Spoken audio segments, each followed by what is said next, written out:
Welcome to a story that begins not with the gleaming marble columns you might expect, but with something far older, far stranger, and far more revealing. Imagine a golden mask pressed against the face of a dead king, buried beneath a citadel of stones so massive that later generations believed only giants could have placed them. That mask, pulled from a shaft grave at Mycenae, whispers of a civilization that flourished more than 3,500 years ago. A civilization that spoke the earliest known form of Greek, kept records on clay tablets, and waged wars that would echo through poetry for millennia. And yet this world vanished. It collapsed into centuries of silence, darkness, and forgetting. How then did Greece not only survive that catastrophe, but rise from it to invent democracy, philosophy, theatre, and the very foundations of Western thought? How did a handful of small, quarrelsome city-states scattered across rocky peninsulas and sun-bleached islands manage to defeat the largest empire on earth, produce minds like Socrates and Aristotle, and then, through one young Macedonian king, carry their language and ideas to the banks of the Indus River? This is the complete story we are about to tell.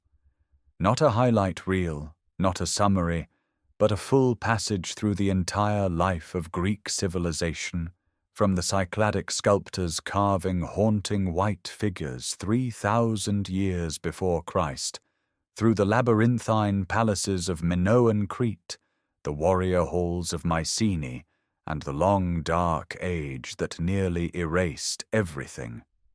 We will walk through the birth of the polis, stand in the agora as citizens debate the fate of their city, and watch the Parthenon rise stone by stone above Athens under the guidance of Pericles.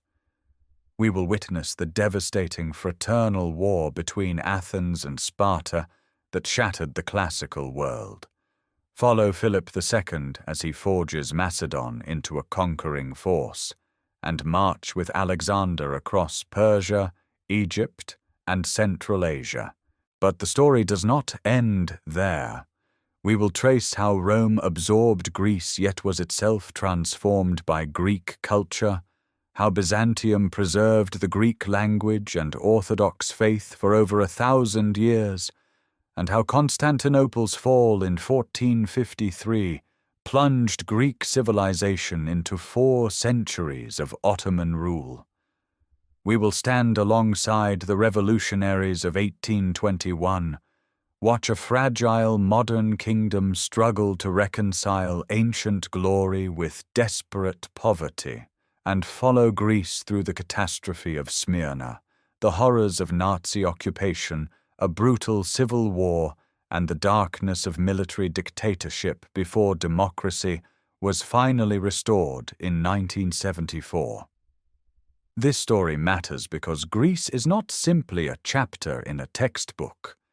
Every time a citizen votes, a philosopher questions, a playwright stages a tragedy, or a scientist applies logic to the natural world, they are drawing on traditions that first took shape in these rocky landscapes beside a wine-dark sea. The Greek experience, that extraordinary arc from Bronze Age splendor through classical brilliance, imperial subjugation, spiritual reinvention, national rebirth, and modern struggle, is one of the most complete and dramatic journeys any civilization has ever traveled. It asks the deepest questions about what endures when empires fall, what survives when languages are suppressed, and what it means for a people to carry the weight of an almost impossibly glorious past into an uncertain future. If you find yourself drawn to these complete journeys through the rise, fall, and transformation of the civilizations that shaped our world, please subscribe and join us. Each week, we bring you the full story of a world that changed history, told with the depth and detail it deserves. Now, let us step back more than 5,000 years to the shores of the Aegean, where it all began. Let us begin this journey. Long before the first temple stone was carved, before any god received a name, the Aegean Sea cradled a world of restless water and scattered islands. Around 3,000 years before the Common Era, small communities dotted the Cycladic archipelago, surviving on barley, fish, and the courage to cross open water in vessels hewn from pine. These were not yet Greeks in any language they would recognize. They were something older, something the earth itself seemed to produce from volcanic soil and salt wind. On islands like Naxos, Paros, and Syros, hands shaped white marble into slim, folded-arm figurines, faces blank, bodies reduced to geometric stillness. Thousands of these figures survive, their purpose debated, but their beauty undeniable. Some stood barely a palm's height. Others reached nearly life-size. They accompanied the dead into stone-lined graves, perhaps as guardians, perhaps as representations of something sacred that had no temple yet. The marble came from Cycladic quarries, and its distribution across the islands reveals the earliest Aegean trade networks, paths of exchange that would grow into arteries of civilization. Obsidian from the volcanic island of Melos traveled even farther. This black volcanic glass, sharper than any bronze blade, reached the mainland and Crete centuries before the Palace Age. Its presence at distant sites proves that Aegean seafaring was not occasional, but systematic. Sailors navigated by stars, by the profiles of islands on the horizon, by winds whose seasonal patterns they had memorized across generations. By roughly 2,000 years before the Common Era, Crete had emerged as the dominant force in this maritime world. At Knossos, a vast architectural complex rose. Not a fortress, but a labyrinth of storage rooms, ceremonial halls, light wells, and painted corridors. The Minoans, as later scholars would name them, built without massive defensive walls, suggesting either supreme confidence or naval supremacy that rendered land fortifications unnecessary. Their palace at Knossos covered an area equivalent to several city blocks, its magazines filled with enormous clay jars holding olive oil, wine, and grain sufficient to sustain thousands. Minoan influence radiated outward. On the island of Thera, the settlement at Akrotiri flourished under Cretan cultural gravity. Its walls blazed with frescoes of extraordinary sophistication, blue monkeys leaping through rocky landscapes, young fishermen carrying strings of dolphin fish, flotillas of decorated ships gliding between harbored towns. These paintings reveal a society fascinated by the sea, by ritual, by the natural world rendered in vivid pigment on wet plaster.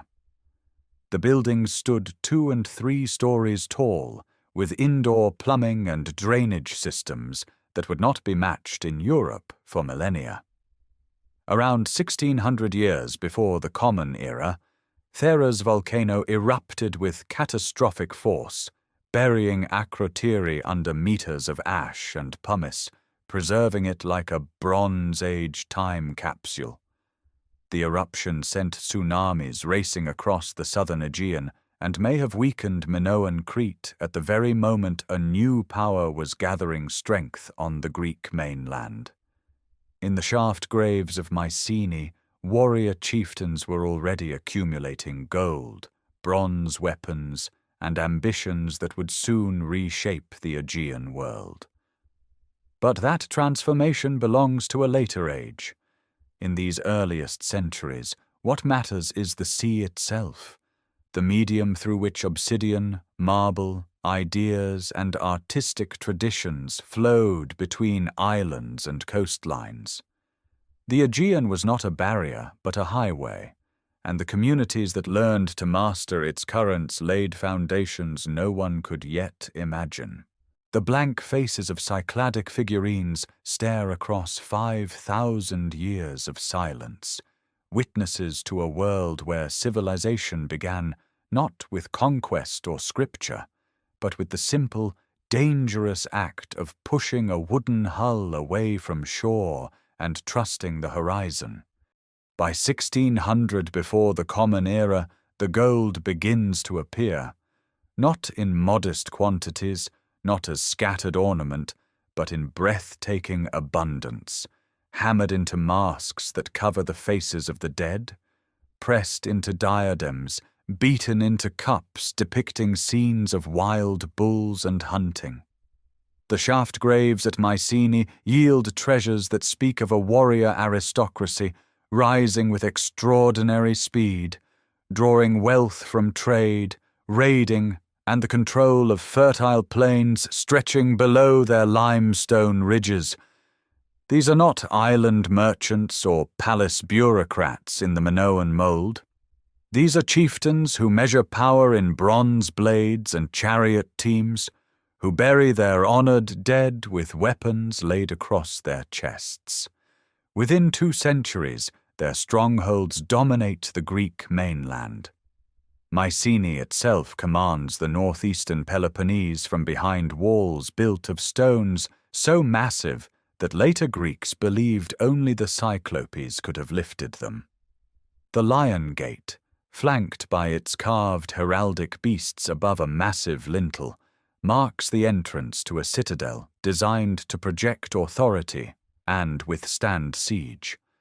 Similar fortifications rise at Tiryns, where corridors run through the thickness of the walls themselves, and at Pylos, where a great megaron hall with its central hearth and painted floors serves as the administrative heart of a regional kingdom. What distinguishes Mycenaean civilization from mere warlordism is precisely this administrative sophistication. Clay tablets inscribed in Linear B, a script adapted from Minoan Crete and deciphered only in 1952, reveal a palace economy of remarkable complexity. Scribes recorded inventories of grain, olive oil, wool, bronze, and livestock. They tracked labor forces, religious offerings, and military equipment with bureaucratic precision. The tablets from Pylos list rowers assigned to specific ships, women workers organized by task and origin, and offerings destined for gods whose names, Poseidon, Zeus, Hera, Dionysus, would echo through all subsequent Greek religion. The Mycenaeans were not merely imitators of Minoan culture. They absorbed Cretan artistic techniques, adopted and modified the writing system, and eventually dominated Crete itself after approximately 1450 before the Common Era. Knossos, in its final palace phase, operated under Mycenaean control, its administration conducted in Greek. Yet the mainland kingdoms forged their own identity through warfare, monumental tomb construction, and far-reaching trade networks that carried Mycenaean pottery to Cyprus, the Levant, Egypt, and the central Mediterranean.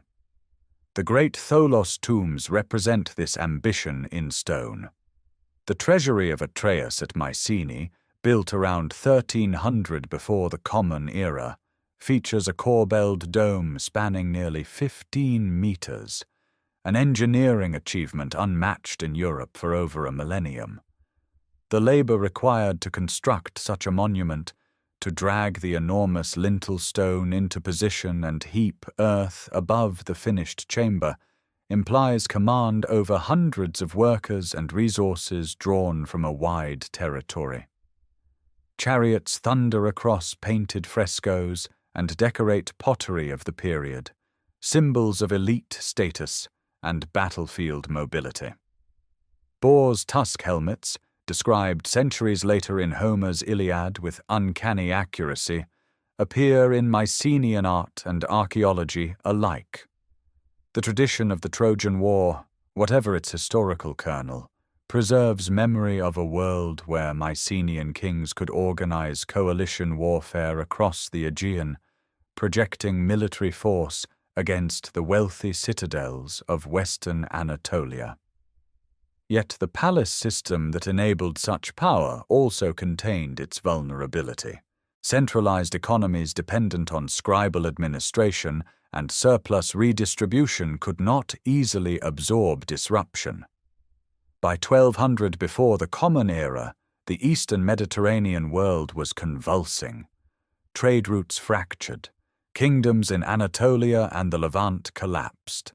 The palaces at Mycenae, Tiryns, and Pylos burned, some showing signs of hasty defensive preparation, others simply abandoned. The causes remain debated: drought, internal rebellion, external raiders, systemic failure, or all of these converging at once.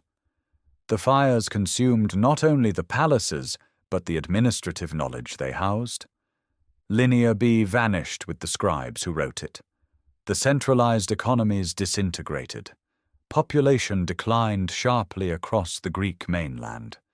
Within a generation, the great citadels stood empty, their cyclopean walls enclosing only memory and ruin. The age of Mycenaean power, barely 4 centuries old, ended so completely that later Greeks could explain its monuments only through myth, attributing them to heroes and giants rather than recognizing the sophisticated civilization that had actually built them. Greece now entered its longest silence. That silence stretches across 3 centuries. It is not the silence of death, but of retreat, of a world contracting into smaller, harder forms of survival. The settlements that persist after 1100 before the Common Era are modest affairs, clusters of mud brick houses on hillsides, villages of perhaps a few dozen families where once palace complexes administered thousands.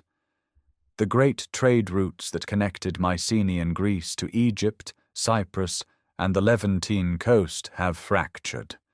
The harbors that once received shipments of copper and tin lie quiet. Bronze itself becomes scarce, and with it the entire economic logic of the palatial age. Population drops dramatically. Some regions of the Peloponnese lose as much as 90% of their inhabitants within 2 generations. Mycenae, once densely settled under Pylos' authority, becomes nearly empty. Boeotia and the Argolid thin out to scattered hamlets. People move, some eastward across the Aegean to the coast of Asia Minor, beginning migrations that will eventually establish Ionian and Aeolian Greek communities along what is now western Turkey. Others retreat into mountainous interiors, where subsistence farming and herding replace the surplus economies of the Bronze Age.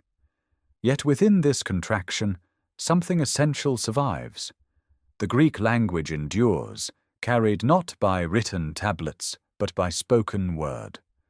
Without scribes, without bureaucracy, without the palace apparatus that once demanded record-keeping, knowledge passes mouth to mouth across generations. And it is in this oral tradition that the memory of the Mycenaean world transforms into something far more powerful than administrative records could ever be. The siege of a city becomes the Trojan War. A king's golden burial mask becomes the face of Agamemnon. Fortress walls become the work of Cyclopes. History becomes epic. Around 1050 before the Common Era, a new metal begins appearing in Greek graves. Iron, harder to smelt than bronze but far more widely available, does not require the long-distance tin trade that sustained Mycenaean metallurgy. A village blacksmith with access to local ore deposits can forge iron tools and weapons independently. This technological shift is not sudden but gradual, spreading across the Greek mainland over generations. By 900 before the Common Era, iron has largely replaced bronze for practical use. The implications are profound. Iron democratizes access to metal, loosening the grip that palace elites once held over resource distribution. Burial customs reveal the changing social world. The grand tholos tombs of the Mycenaean era give way to simpler individual graves, sometimes marked by nothing more than a stone slab. Cremation becomes more common in many regions. The grave goods are modest, a few iron pins, a clay vessel, occasionally a weapon.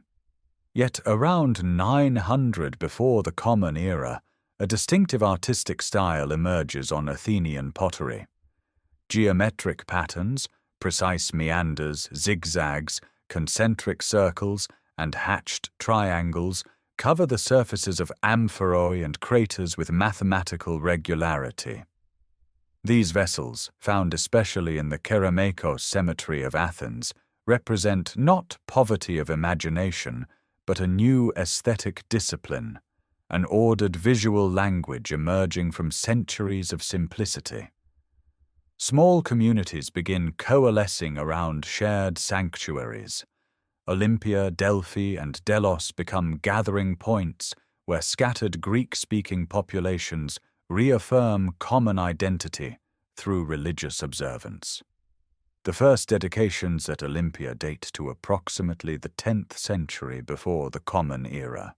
Simple bronze figurines of animals and warriors left as offerings. These sacred sites will eventually become the connective tissue, binding a fragmented world back together. By 800 before the Common Era, the darkness is lifting. Population grows again. Trade contacts with Phoenicia and the Eastern Mediterranean resume. Greek merchants encounter the Phoenician alphabet and begin adapting it, adding vowel signs to create a writing system far more flexible than Linear B ever was. This new literacy will not serve palace accountants but poets, lawmakers, and citizens. The oral traditions preserved through 3 centuries of silence are about to be written down, and the world they describe, a world of heroes, gods, and fallen kingdoms, will become the founding mythology of a civilization preparing to reinvent itself entirely. The new alphabet spreads like fire across dry brush. By the late 8th century before the Common Era, Greeks are scratching letters onto clay cups, bronze dedications, and stone markers. One of the earliest surviving inscriptions, found on a drinking vessel from the island of Ischia in the Bay of Naples, boasts of its owner and references the cup of Nestor from Homeric tradition. This single artifact reveals a world already in motion.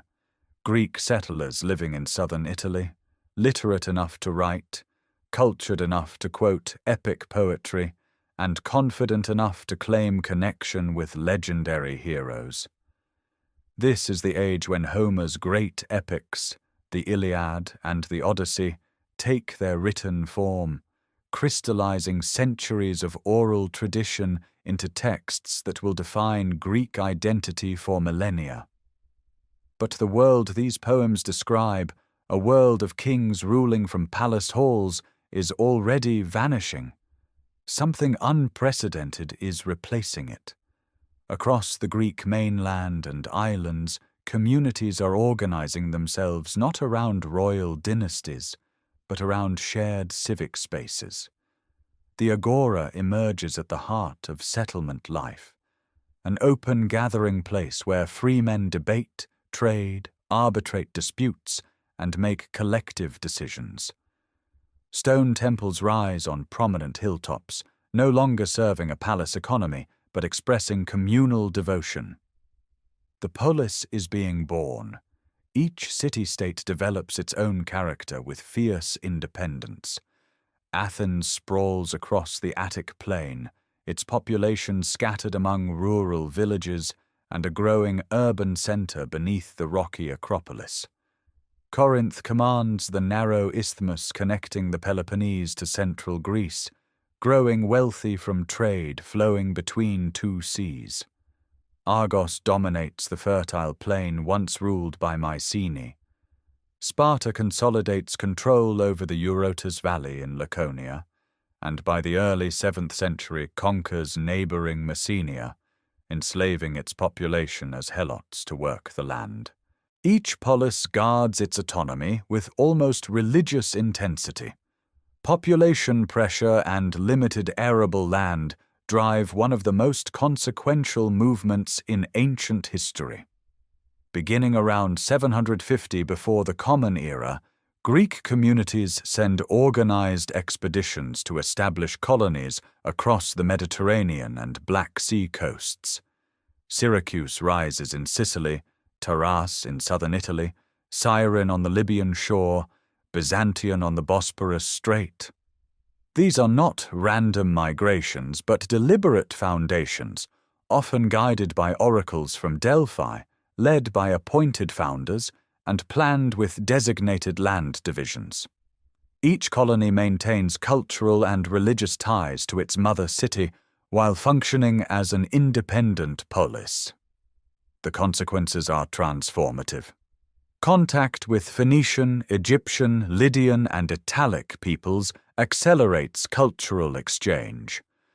Coinage, likely adapted from Lydian practice, begins circulating in Greek cities by the late 7th century, revolutionizing commerce and enabling new forms of wealth independent from land ownership. A merchant class emerges alongside the old aristocratic families, and tensions between these groups generate political upheaval across the Greek world. In city after city, strong men known as tyrants seize power, often with popular support, breaking aristocratic monopolies on governance. Cypselus overthrows the ruling Bacchiad clan in Corinth around 650 before the Common Era. His dynasty transforms the city into a commercial powerhouse, sponsoring monumental architecture and fostering artistic innovation. Corinthian pottery, with its intricate orientalizing designs of lions, sphinxes, and floral patterns, dominates Mediterranean markets. Meanwhile, the great Pan-Hellenic sanctuaries at Olympia and Delphi become gathering points where Greeks from every polis meet, compete, worship, and recognize their shared identity. The Olympic Games, traditionally dated to 776 before the Common Era, create a common calendar and a sense of belonging that transcends political fragmentation. Athletes compete naked and unadorned, representing their cities before the gods. Victors return home as heroes, celebrated in poetry that will survive for centuries. By 600 before the Common Era, the Greek world stretches from the western Mediterranean to the eastern Black Sea, bound together by language, religion, athletic competition, and epic poetry, yet fiercely divided into hundreds of self-governing communities. The polis has created something history has never seen. Citizens who govern themselves, argue openly about justice and law, and believe that public life is the highest expression of human purpose. This radical experiment in collective self-rule is still young, still volatile, still finding its forms. But its energy is unmistakable, and the century ahead will test whether these fractious, brilliant communities can survive the greatest military power the ancient world has yet produced. Among all those fractious, self-governing communities, one stands apart. In the southern Peloponnese, walled off by mountain ranges and watered by the Eurotas River, Sparta has chosen a path so singular, so deliberately extreme, that it will fascinate and horrify the Greek world for centuries. The origins of Spartan discipline reach back to the 8th and 7th centuries before the Common Era, when Sparta faces a crisis that other city-states never encounter. Around 700, Spartan armies conquer the fertile plains of Mycenae to the west, enslaving its entire population. These conquered people, the Helots, become state-owned serfs bound to the land, forced to surrender half their harvest to Spartan masters. They outnumber their conquerors perhaps 7-1. When Mycenae revolts around 660, the war nearly destroys Sparta itself. The lesson is seared into Spartan consciousness. Survival demands permanent military readiness. The reforms attributed to the legendary lawgiver Lycurgus, whether the work of one man or generations of adaptation, reshape every dimension of Spartan life around a single purpose. The state claims each citizen from birth. Elders inspect newborns, and those judged unfit are exposed on the slopes of Mount Taygetus.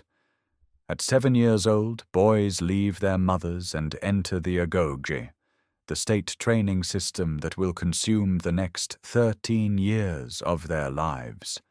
They sleep on reed mats in barracks, walk barefoot through winter, receive deliberately insufficient food to encourage cunning theft, and endure beatings designed to harden endurance beyond ordinary human limits. The Eurotas Valley in early morning holds a particular stillness. Mist rises from the river through groves of plane trees, while columns of boys run in formation along dusty tracks. Their hair is cropped short, their single cloak thin against the cold. They train with wooden weapons before graduating to bronze-tipped spears and the heavy circular shield, the aspis that defines hoplite warfare. That shield matters more than any other possession. To return without it means disgrace, for it protects not just the bearer, but the man standing to his left in the phalanx line. At 20, a Spartan male becomes a full warrior. At 30, he gains citizenship and may finally live with his wife, though he continues eating his evening meal at the common mess, the syssitia, where every member contributes barley, cheese, figs, and the infamous black broth of pork cooked in blood and vinegar. These shared meals enforce equality among citizens who call themselves the homoioi, the equals. Women in Sparta occupy a position unmatched elsewhere in Greece. They exercise publicly, manage estates while men live in barracks, inherit property, and speak with a directness that shocks Athenian visitors. Their primary duty in the state's unblinking logic is producing strong children for the army. The political structure balances power with deliberate tension. 2 hereditary kings lead armies in the field. A council of 28 elders over 60 years old proposes legislation. 5 annually elected ephors wield executive authority, so sweeping they can even discipline kings. The citizen assembly ratifies decisions by shouting, the louder cry winning the vote. It is not democracy in the Athenian sense, but neither is it simple monarchy or oligarchy.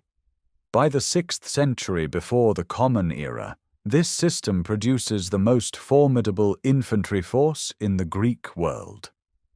At the Battle of the Champions around 546, 300 Spartans face 300 Argives in a ritualized contest for control of the Thermopylae plain. Spartan discipline prevails. The Peloponnesian League takes shape as Sparta binds neighboring states into a military alliance through treaties rather than conquest, creating the most powerful coalition in southern Greece. Yet the system contains its own fragility. The citizen population slowly declines as wealth concentrates, and fewer men can afford mess contributions. The Helots remain a permanent internal threat, requiring an annual ritual declaration of war against them that permits killing without religious pollution. Sparta's strength is real but brittle, purchased at the cost of everything else: art, philosophy, commerce, architectural ambition. The city has no walls because its men are its walls, and no monuments because its monument is its army. By 500 before the Common Era, Sparta stands as the acknowledged military leader of Greece, its red-cloaked warriors legendary, its society a closed world of iron discipline and deliberate austerity. When the Persian threat materializes from the east, it is to Sparta that the Greek world will look first for leadership on the battlefield. But while Sparta perfects the art of war, Athens is tearing itself apart over the art of governance. In the early 6th century before the Common Era, the city on the Attic plain seethes with crisis. Wealthy landowners hold vast olive groves and demand debt repayment in the only currency the poor possess: their own bodies. Athenian farmers who cannot pay are sold into slavery, some shipped overseas, lost to their families forever. The city trembles on the edge of revolution. In 594, the Athenians turn to Solon, a merchant poet respected by both factions, appointing him archon with extraordinary powers. His reforms are surgical. He cancels all existing debts secured against the person, frees Athenians enslaved for debt, and forbids the practice forever. He reorganizes the citizen body into 4 property classes, opening political office to men of moderate wealth rather than birth alone. He establishes a council of 400 to prepare business for the assembly, and creates a people's court where any citizen can appeal a magistrate's judgment. Solon's laws are inscribed on rotating wooden tablets and displayed publicly in the agora, visible proof that law belongs to the community, not to aristocratic memory. Yet Solon satisfies no one completely. The rich resent lost privileges. The poor want land redistribution he refuses to grant. He departs Athens voluntarily, and within a generation the old factional struggles resume. 3 regional groups compete for dominance until one man outmaneuvers them all. Pisistratos, a charismatic aristocrat from the hill country east of Athens, seizes power around 546 before the Common Era. He is expelled twice and returns twice, finally establishing himself permanently with mercenary support. His tyranny, however, proves remarkably constructive. He leaves Solon's laws intact, merely ensuring that his allies hold the magistracies. He loans money to small farmers, builds a great fountain house that brings fresh water to the Agora, and begins a monumental temple to Olympian Zeus. Under his patronage, the Panathenaic festival grows into a grand civic celebration, and teams of scholars produce the first authoritative written text of Homer's epics. Potters in the Kerameikos quarter develop the revolutionary black figure technique, their workshops exporting painted vessels across the Mediterranean. Athens grows wealthy, confident, and culturally ambitious. When Pisistratos dies around 527, his sons inherit power, but not his political instincts. Hippias, the elder, grows suspicious and cruel after his brother Hipparchus is assassinated in 514. His rule becomes genuinely oppressive, and in 510 the Spartans help expel him from Athens. What follows is the revolution that changes everything.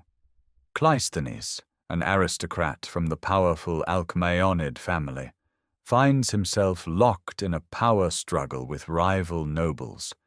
He takes the radical step of enlisting the common people as his political base. In 508 before the Common Era, he proposes a complete reorganization of Athenian civic life. He abolishes the 4 ancient tribes based on kinship and replaces them with 10 new tribes, each composed of citizens drawn from the city, the coast, and the inland regions. This deliberate mixing shatters the old networks of aristocratic patronage.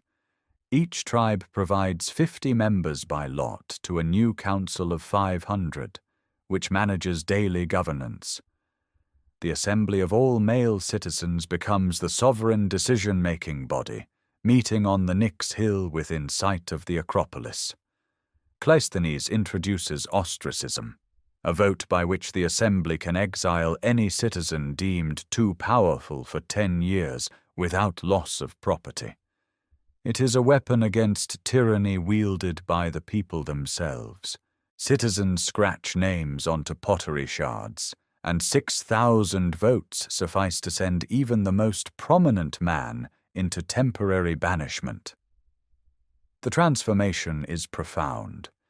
In the pottery workshops, painters shift from aristocratic banquet scenes to images of citizens voting, athletes competing, warriors standing equal in the phalanx line.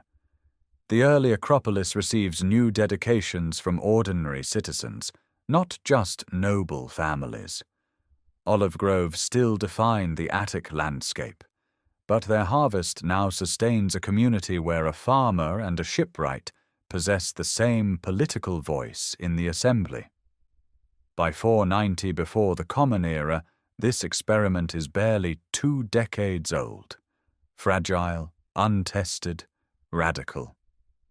When runners arrive from the north carrying news that a Persian fleet has landed at Marathon, it is not a king or a tyrant who must decide how Athens responds.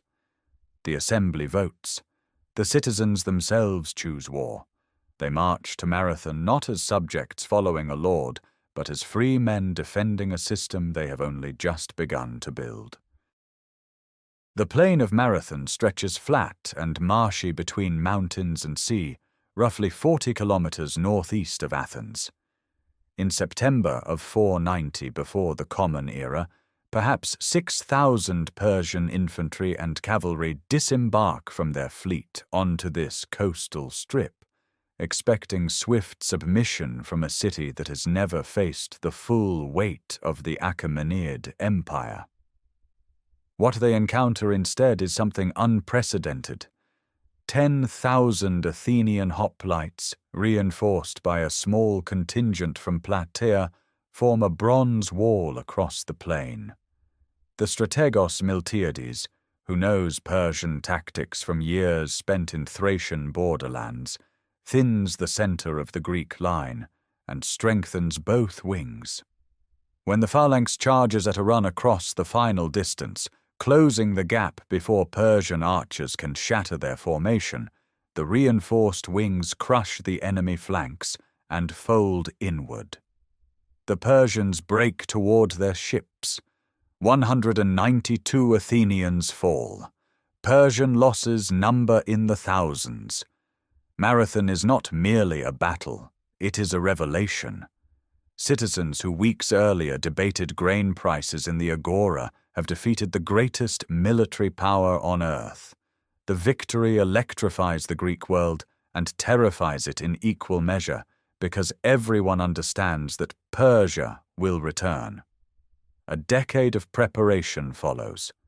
In Athens, a silver strike at the Laurian mines presents a choice: distribute the wealth among citizens or build a fleet. The politician Themistocles argues for ships. The assembly votes, and Athens constructs nearly 200 triremes, sleek warships requiring 170 oarsmen each. This decision transforms Athens from a land power into a naval force and reshapes the entire trajectory of Greek history. In 480 before the Common Era, Xerxes, son of Darius, crosses the Hellespont with an army of staggering scale. Ancient sources exaggerate the numbers wildly, but modern estimates suggest between 70,000 and 300,000 troops, accompanied by a fleet of perhaps 600 warships. A canal has been cut through the peninsula of Mount Athos to spare the fleet from dangerous headlands. pontoon bridges span the strait between Asia and Europe. The logistics alone represent an organizational achievement without parallel in the ancient world. A congress of Greek states meets at the Isthmus of Corinth. 31 cities agree to resist, a remarkable number given centuries of mutual hostility, though most Greek states either submit or remain neutral. Sparta provides the land commander, Athens the fleet. At Thermopylae, a narrow coastal pass in central Greece, a force of roughly 7,000 Greeks holds the bottleneck for 3 days against the full Persian advance. When a mountain path allows the Persians to encircle the position, the Spartan king Leonidas dismisses most of the army and remains with 300 Spartans, 700 Thespians, and 400 Thebans. They fight to annihilation. The sacrifice purchases time and becomes an immortal symbol of resistance, but it does not stop the invasion. Xerxes marches south. Athens is evacuated. Persian soldiers ascend the Acropolis and burn its temples to blackened stone. Everything now depends on the fleet. In the narrow strait between the island of Salamis and the Attic mainland, Themistocles engineers the decisive confrontation. The confined waters neutralize Persian numerical superiority. Greek triremes, heavier and better suited to ramming in tight channels, shatter the Persian formation. Xerxes watches from a throne erected on the shore as his fleet disintegrates into splintered timber and drowning men. He withdraws to Asia, leaving a land army under his general Mardonius. The following spring, at Plataea in 479 before the Common Era, a combined Greek force of perhaps 40,000 hoplites, led by the Spartan regent Pausanias, destroys this remaining army in the largest land battle the Greek world has ever seen. On the same day, tradition holds, the Greek fleet crosses the Aegean and burns the Persian ships beached at Mycenae on the Ionian coast. The Persian threat recedes like a tide pulling back from scorched ground. What remains is transformed. Athens possesses the most powerful navy in the eastern Mediterranean. Sparta commands unrivaled prestige on land. The alliance that saved Greece now faces a question far more dangerous than any Persian army. What happens when the common enemy disappears and the victors turn to face each other? Athens moves fast. Within 2 years of the Persian retreat, the city organizes a new alliance. In 477 before the Common Era, representatives from dozens of Aegean island states and Ionian coastal cities gather on the sacred island of Delos. They swear oaths over molten iron cast into the sea, pledging to continue the war against Persia and to protect one another. Each member contributes either ships or silver tribute. The treasury sits in Apollo's sanctuary on Delos, and the alliance takes its name from that island. But from the beginning, Athens commands the fleet, Athens sets the tribute assessments, and Athens decides where the warships sail. What begins as a voluntary coalition hardens into empire.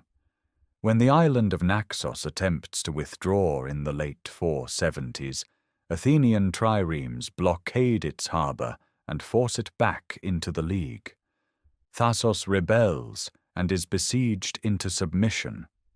By the mid-century, the tribute list includes over 150 member states, and in 454 before the Common Era, the treasury itself is transferred from Delos to Athens. The silver now sits on the Acropolis. It is this silver, combined with Athenian ambition, that transforms a fire-scarred hilltop into the most celebrated architectural ensemble in the ancient world. Pericles, who dominates Athenian politics from roughly 461 until his death in 429 before the Common Era, drives the building program forward.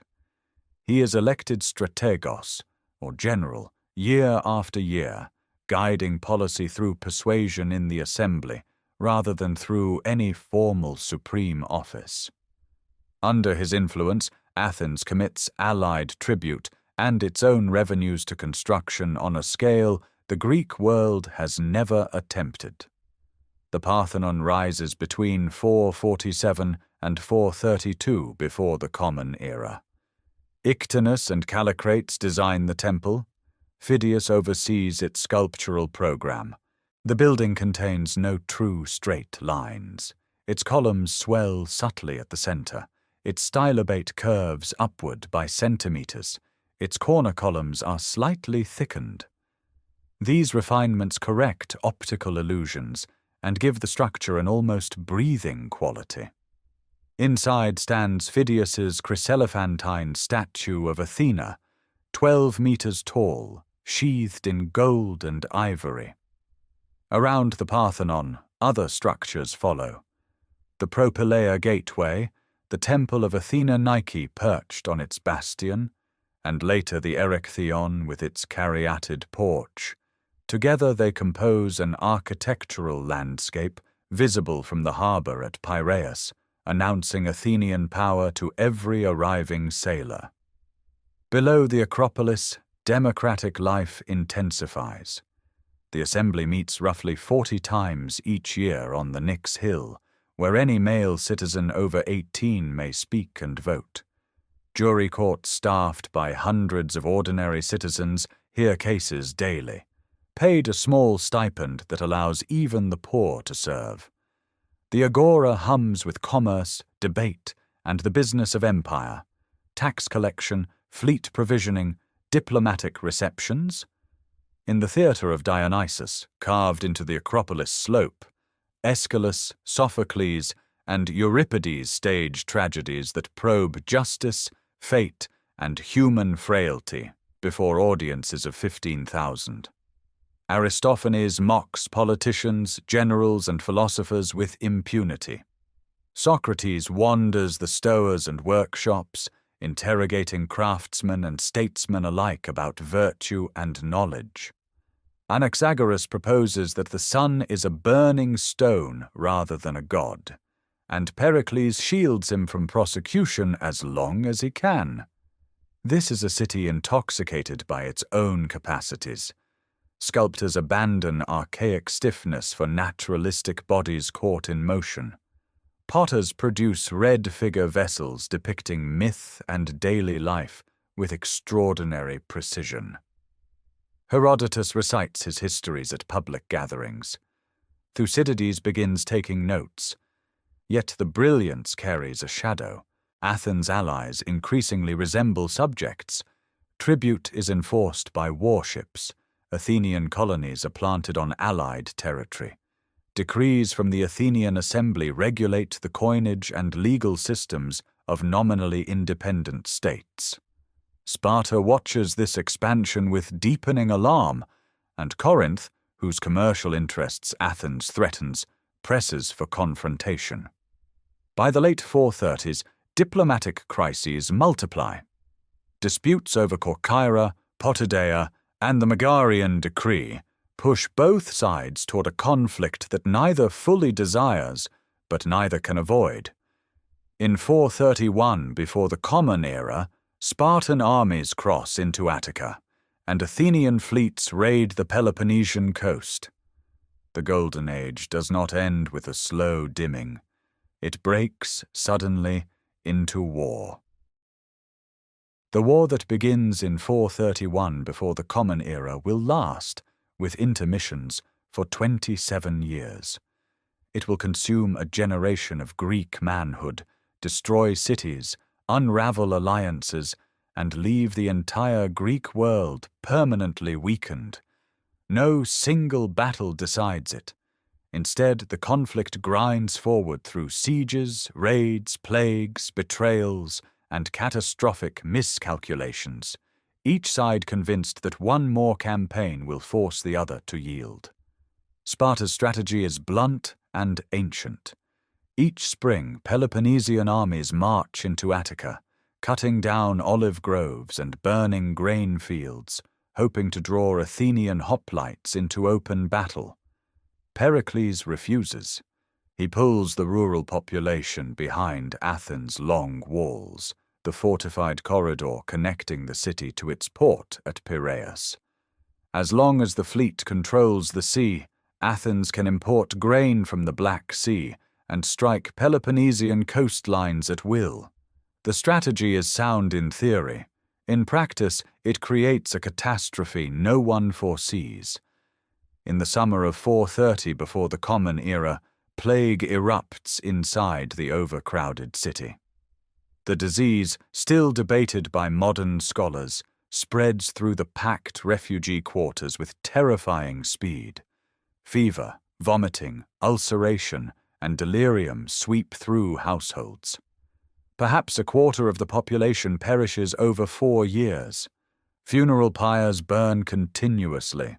Social order fractures as citizens abandon religious observance and moral restraint, convinced that neither piety nor law can protect them. Pericles himself succumbs in 429, and Athens loses the one leader capable of restraining its democratic impulses toward recklessness. What follows is a decade of brutal attrition. Athenian generals raid coastal towns, Spartan forces besiege and starve out Athenian allies. At Mytilene in 427, Athens debates whether to execute the entire male population of a rebellious ally, reversing the decision by a single day's sailing. At Plataea, Sparta shows no such hesitation, executing the garrison and razing the city. At Melos in 416, Athens crushes a neutral island, killing the men and enslaving the women and children. The war corrodes every principle the Golden Age celebrated. A fragile peace negotiated in 421, the Peace of Nicias, holds barely 6 years. Neither side truly disarms. Athens, driven by the brilliant and reckless Alcibiades, launches the most ambitious military operation in Greek history. In 415, a massive fleet carrying thousands of hoplites sails for Sicily, aiming to conquer Syracuse and gain resources to overwhelm Sparta permanently. The expedition is magnificent in scale and disastrous in execution. Indecisive leadership, failed sieges, and Syracusan resistance trap the Athenian force. A relief expedition only increases the losses. In 413, the entire army is destroyed. Thousands of Athenian and allied soldiers die in battle, drown in harbor fighting, or perish in the stone quarries where prisoners are confined without shelter. Athens staggers but does not collapse. New fleets are built with emergency reserves. Oligarchic conspirators briefly seize power in 411 before democracy reasserts itself. Yet the strategic balance has shifted irreversibly. Sparta, accepting Persian gold in exchange for abandoning Greek cities in Asia Minor to Persian control, builds its own navy. The war's final years unfold in the eastern Aegean, where Athenian and Spartan fleets clash repeatedly among the islands. The end comes at Aegospotami in 405 before the Common Era. The Spartan admiral Lysander catches the Athenian fleet beached and unprepared along the Hellespont. Nearly the entire fleet is captured or destroyed. Without ships, Athens cannot import grain. Lysander sails to Piraeus. The city endures months of starvation before surrendering in 404. The long walls are torn down to the sound of flute music. Sparta's allies demand Athens' total destruction, but Sparta refuses, unwilling to erase a city that had served Greece against Persia. Athens survives, diminished. Its empire is dissolved. Its democracy is briefly replaced by a Spartan-imposed oligarchy, the 30 tyrants, whose reign of terror kills more Athenians in 8 months than the Sicilian disaster. Democracy returns within a year, but the confidence that built the Parthenon is gone. Across the Greek world, treasuries are empty, populations depleted, trust between cities shattered. Sparta stands victorious, yet its triumph rests on Persian money and a coalition already fracturing. The war has proven that no single polis can unite Greece, and that Greek freedom, so fiercely defended against Persia, is perfectly capable of destroying itself. Sparta's victory proves hollow almost immediately. The city that defeated Athens now inherits its problems, resentful allies, overextended commitments, and the corrosive temptation of imperial wealth. Spartan governors, called harmosts, garrison cities across the Aegean, behaving with an arrogance that makes Athenian tribute collectors seem gentle by comparison. Lysander, the admiral who won the war, accumulates personal power that alarms even Sparta's kings. Persian gold, which purchased Spartan victory, now purchases Persian influence over Greek affairs, and the price of that bargain comes due swiftly. In 395 before the Common Era, Corinth, Thebes, Argos, and a reviving Athens form a coalition against Spartan dominance. The Corinthian War drags on for 8 years, fought across central Greece and the eastern Aegean simultaneously. Sparta wins battles on land but cannot control the sea, where Athenian Admiral Conon, funded by Persia, rebuilds Athenian naval power. The conflict ends only when Persia imposes the King's Peace of 387, a settlement dictated from Susa that surrenders all Greek cities of Asia Minor back to the Persian crown. Sparta enforces this humiliating arrangement, breaking up rival alliances and dismantling city walls at Persian command. The defenders of Thermopylae have become Persia's policemen. Spartan overreach accelerates. In 382, a Spartan force seizes the citadel of Thebes during peacetime, installing a puppet government. This act of naked aggression galvanizes Theban resistance. 3 years later, a small band of Theban exiles infiltrates the city, assassinates the pro-Spartan leaders, and liberates Thebes in a single night. From this moment, Thebes begins its extraordinary ascent. The architect of Theban power is Epaminondas, a philosopher-soldier who reimagines Greek warfare itself. He recognizes that the traditional phalanx, with its evenly distributed line, rewards the strongest right wing. At Leuctra in 371 before the Common Era, he masses his left wing 50 shields deep against the Spartan right, creating an oblique formation that concentrates overwhelming force at the decisive point. The Sacred Band of Thebes, an elite unit of 300 warriors bound by oath and devotion, spearheads the assault. Sparta's king Cleombrotus falls on the field. 400 Spartiates die, an irreplaceable loss for a citizen body already dangerously small. Leuctra shatters the myth of Spartan invincibility. Epaminondas marches into the Peloponnese itself, territory no foreign army has entered in living memory. He liberates Mycenae, whose Helot population has sustained Sparta's economy for 3 centuries. The freed Mycenaeans build their own fortified capital at Mycenae, its massive walls still standing today. Arcadian communities unite into a new federal state, centered on the purpose-built city of Megalopolis. Sparta, stripped of its agricultural base and surrounded by hostile neighbors, shrinks into a second-rate power almost overnight. Yet Theban supremacy proves equally fragile. It depends almost entirely on the genius of one man. When Epaminondas falls at the Battle of Mantinea in 362 before the Common Era, winning the engagement but losing his life, Theban hegemony dies with him. No successor possesses his strategic vision or diplomatic skill. The Greek world after Mantinea resembles a landscape after wildfire. Athens has rebuilt its walls and its fleet, but lacks the resources for empire. Sparta endures in diminished form, clinging to outdated customs. Thebes declines without its great leader. Smaller states form and dissolve alliances with dizzying speed. Mercenary warfare becomes endemic as displaced soldiers sell their skills across the Mediterranean and even to Persia. The orator Isocrates pleads for Greek unity, arguing that only a combined campaign against Persia can end the cycle of fratricidal war. No one listens. The polis remain locked in competition, each too proud to accept another's leadership, each too weak to impose its own. Diplomatic congresses convene and collapse.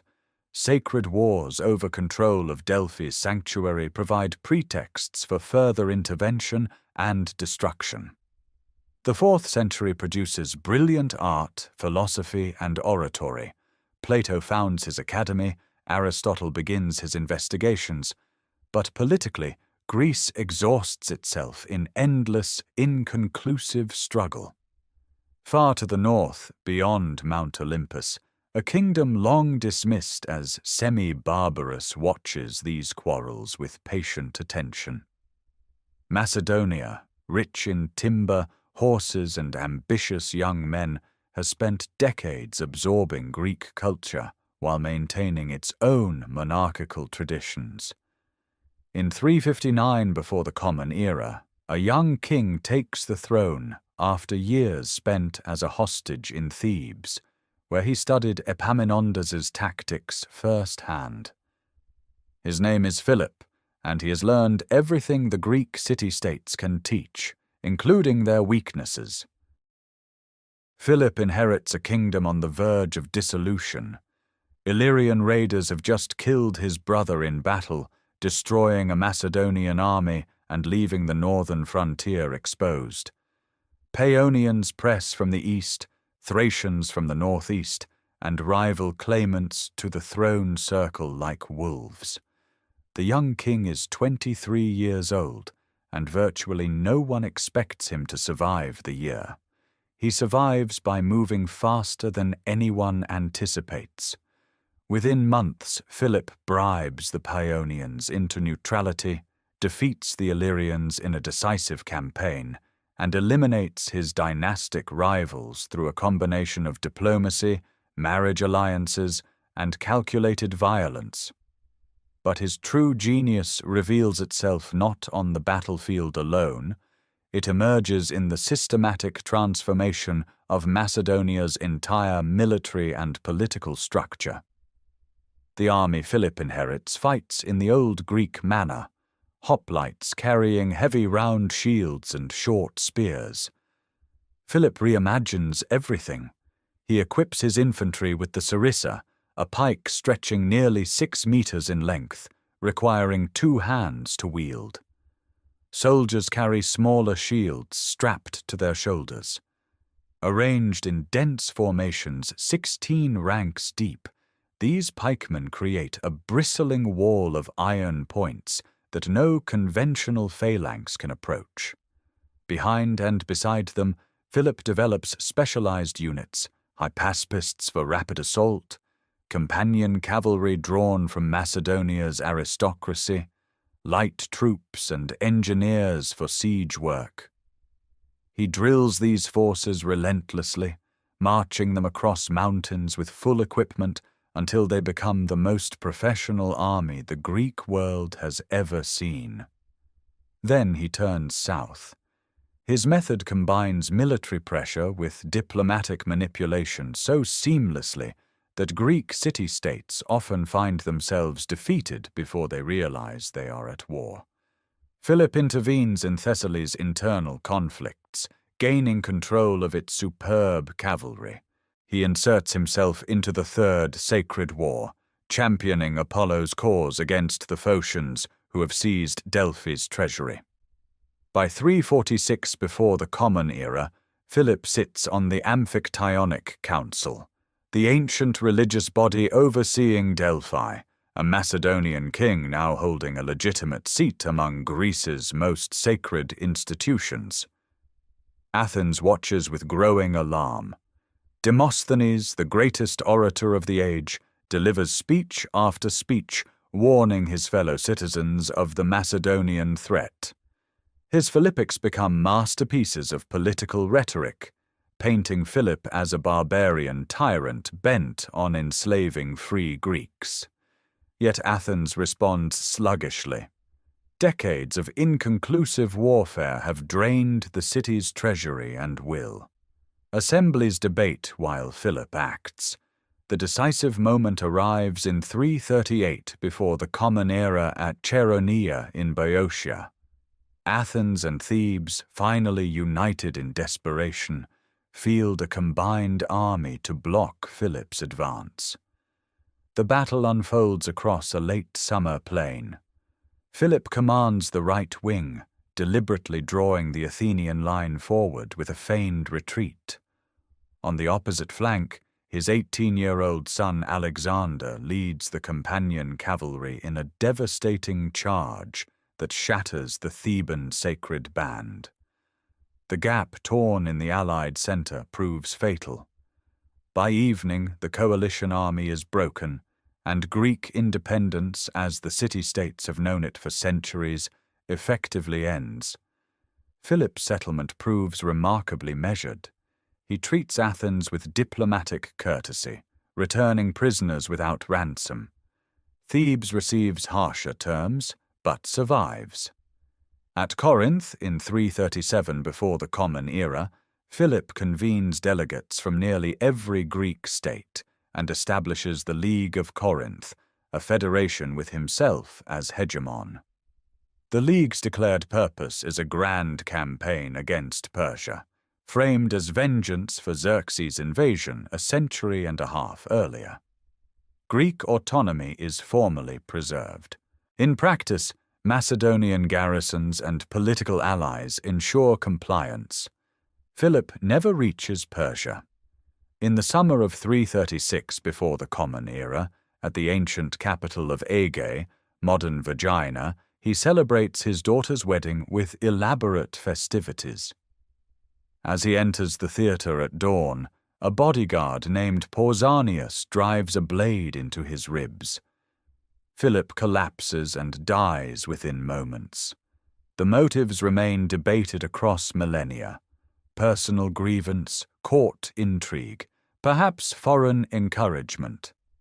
The royal tombs discovered at Vagina in 1977 yield golden artifacts of staggering craftsmanship, including a larnax bearing the Macedonian starburst that may hold Philip's own remains.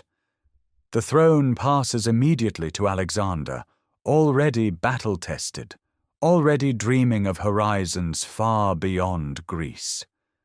Philip built the instrument. His son will wield it across the known world. Alexander moves with terrifying speed. Within 2 years of taking the throne, he crushes rebellions in Thrace and Illyria, razes Thebes as a warning to all Greece, and crosses the Hellespont into Asia in the spring of 334, before the Common Era, with roughly 37,000 soldiers. He is 22 years old. The first test comes at the river Granicus in northwestern Asia Minor. Persian satraps have assembled cavalry and Greek mercenaries along the far bank. Alexander leads the companion cavalry across the river in a direct charge, nearly dies when a Persian blade splits his helmet, and is saved only by the intervention of Clytus the Black. The victory opens all of Anatolia. City after city falls or surrenders. At Gordium, the famous knot awaits. Legend promises Asia to whoever unties it. Alexander cuts through it with his sword, or perhaps simply pulls the pin from the yoke. Either way, the symbolism is unmistakable. In November of 333, the armies meet again at Issus, where the coastal plain narrows between mountains and sea. Darius III commands perhaps 100,000 troops, but the cramped terrain neutralizes Persian numerical advantage. Alexander drives his cavalry directly at the Persian center, toward Darius himself. The great king breaks and flees, abandoning his family, his treasury, and his royal tent. Alexander treats the captured Persian queen mother with conspicuous respect, a gesture calculated to project legitimacy as much as mercy. Rather than pursuing Darius inland, Alexander turns south.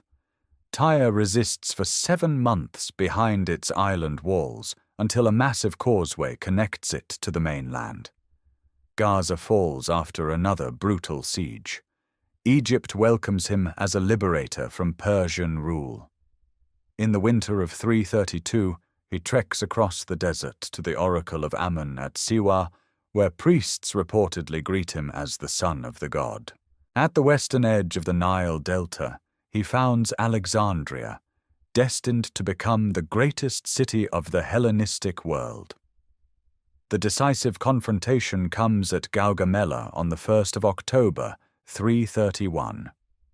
Darius has chosen a vast plain near modern Mosul, leveling the ground for his scythed chariots and massing an army that ancient sources number in the hundreds of thousands. Alexander's oblique attack again targets Darius personally. When the Persian line fractures and Darius flees once more, the Achaemenid Empire effectively ceases to exist. Babylon opens its gates. Susa surrenders its treasury.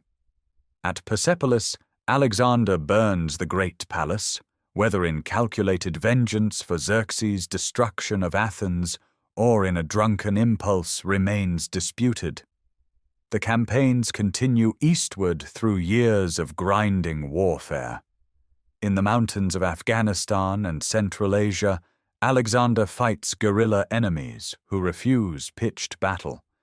He founds garrison cities, marries the Bactrian princess Roxane, and adopts Persian court customs that increasingly alienate his Macedonian veterans. Clytus, who saved his life at the Granicus, is killed by Alexander's own hand during a drunken quarrel. Callisthenes, the court historian, dies in custody after resisting the introduction of prostration before the king.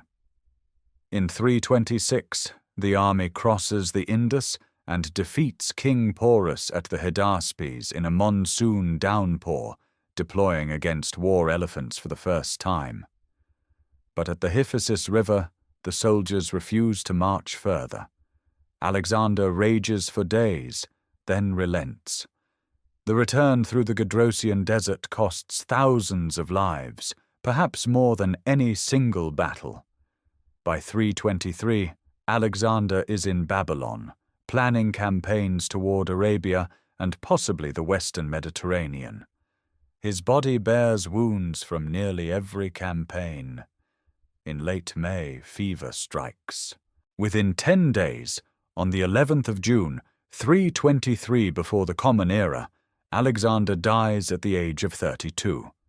When asked to whom he leaves his empire, tradition records his answer as a single devastating word: to the strongest. His body, eventually encased in a golden sarcophagus, is hijacked by Ptolemy and taken to Alexandria, where it becomes a pilgrimage site for centuries. The empire he built stretches from the Adriatic to the Punjab, encompassing dozens of peoples and languages. It will not survive intact for even a single generation. But the Greek language, Greek cities, and Greek thought now permeate lands that had never heard of Homer. That cultural diffusion, more than any battle, becomes Alexander's most enduring conquest. The empire fractures before Alexander's body is even cold. His generals, men who have marched together from Macedonia to India, turn on one another with the same ferocity they once directed at Persia. The wars of the successors, the Diadochi, will rage for more than 40 years, consuming every corner of the conquered world in a rolling catastrophe of ambition, betrayal, and slaughter. Perdiccas, appointed regent, is murdered by his own officers in Egypt in 321 before the Common Era.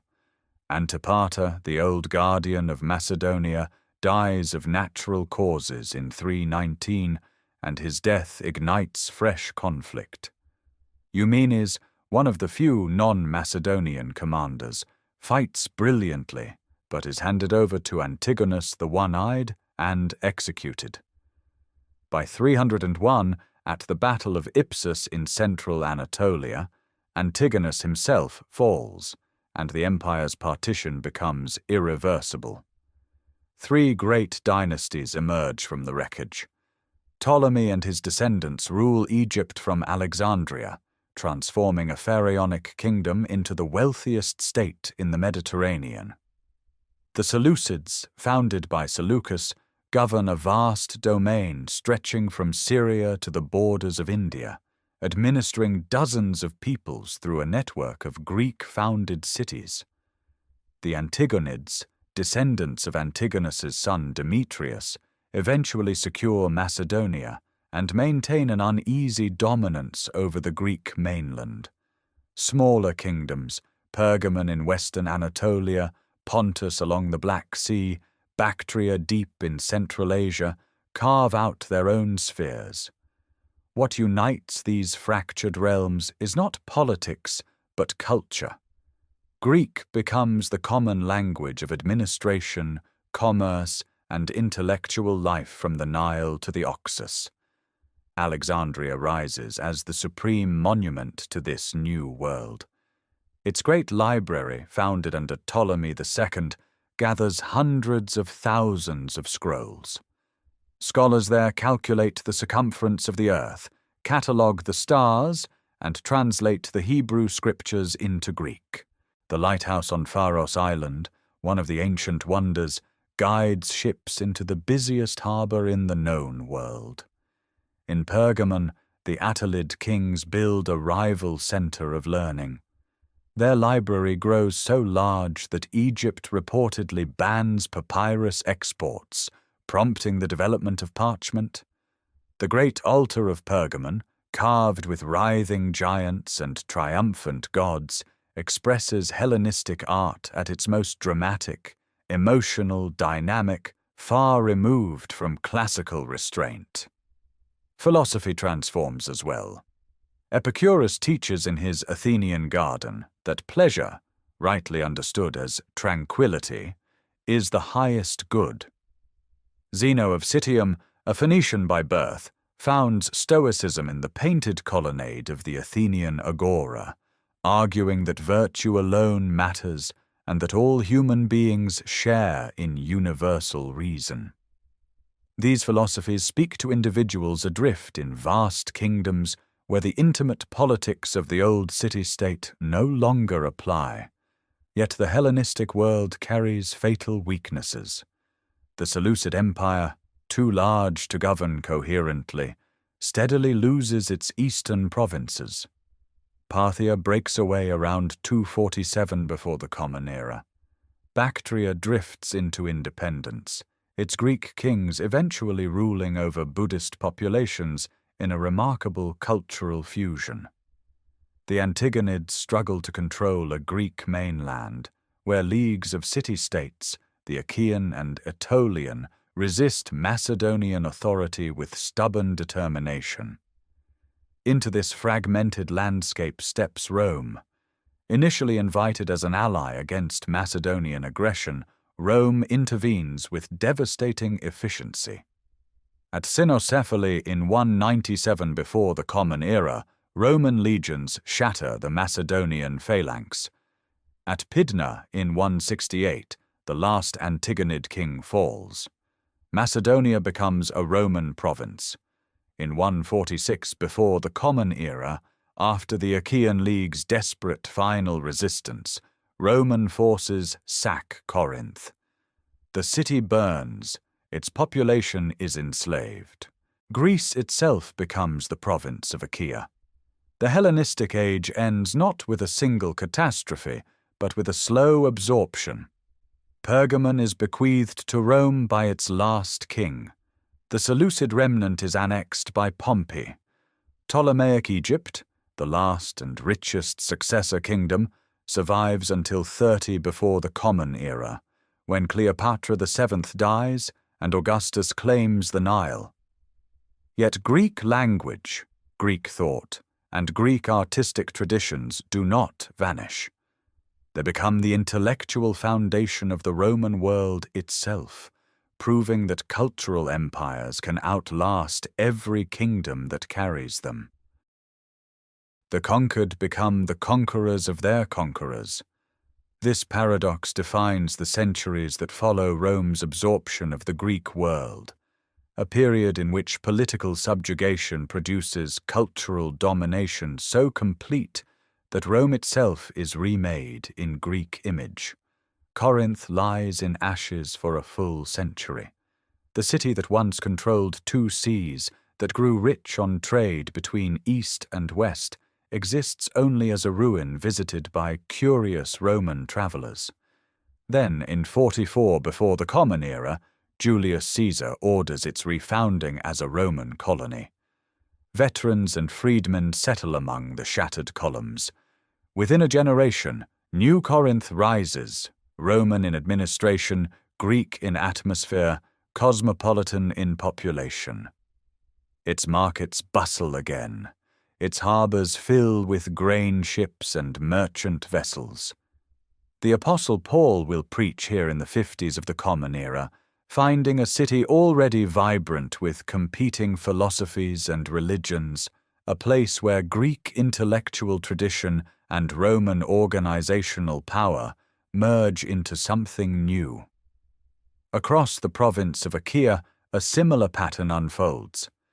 Athens loses political independence but gains something unexpected: prestige as a university city.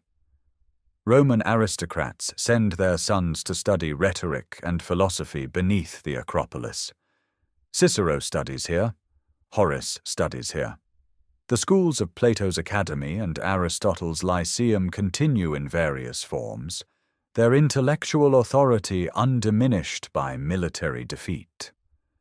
Greek tutors become indispensable fixtures in wealthy Roman households, teaching language, literature, mathematics, and music to the children of senators and equestrians.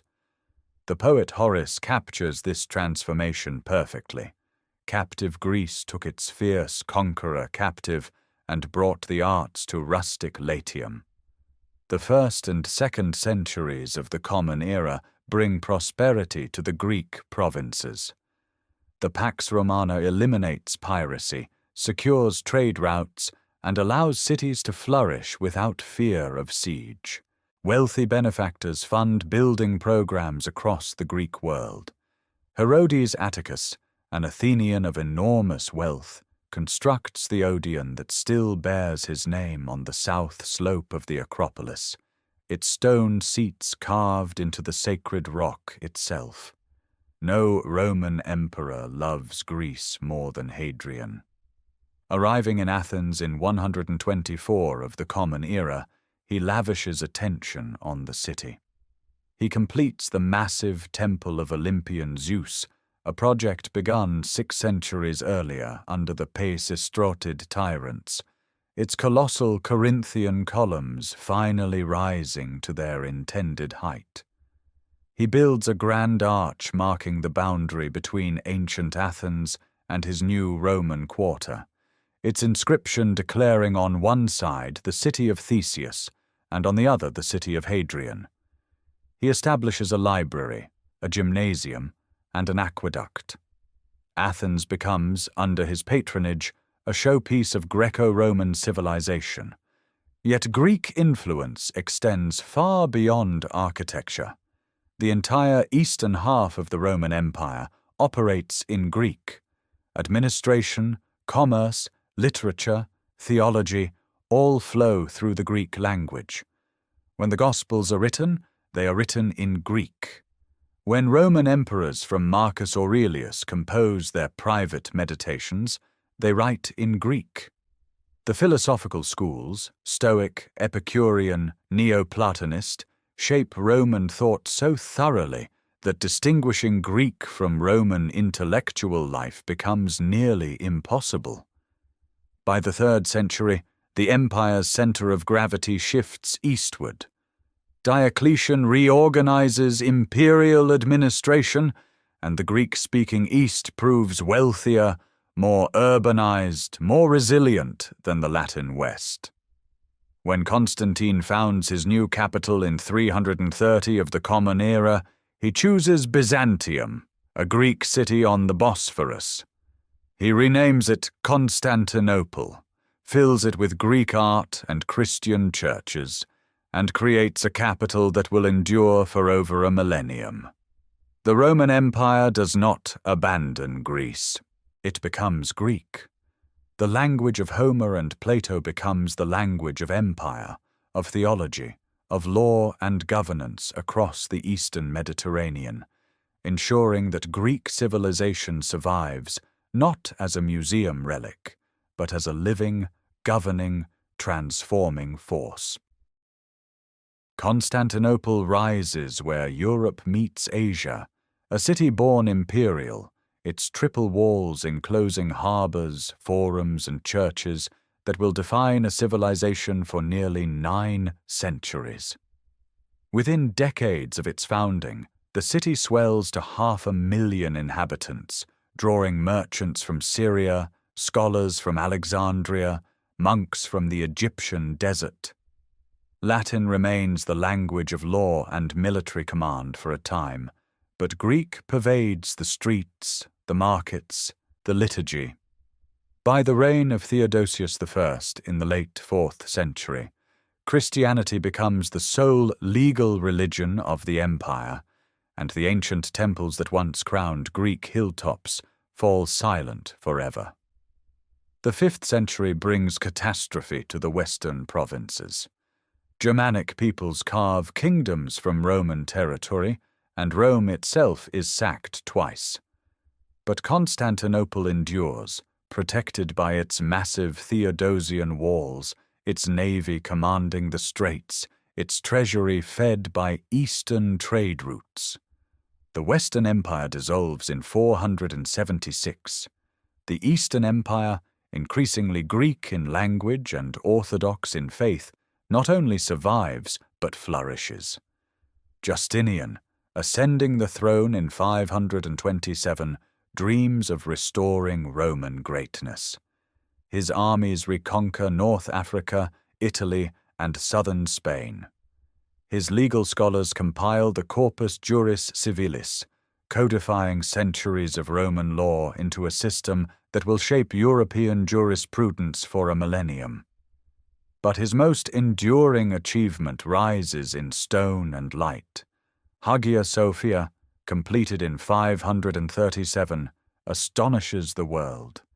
Its vast dome appears to float above a golden interior, where mosaics shimmer in candlelight, creating a space that seems to dissolve the boundary between earth and heaven.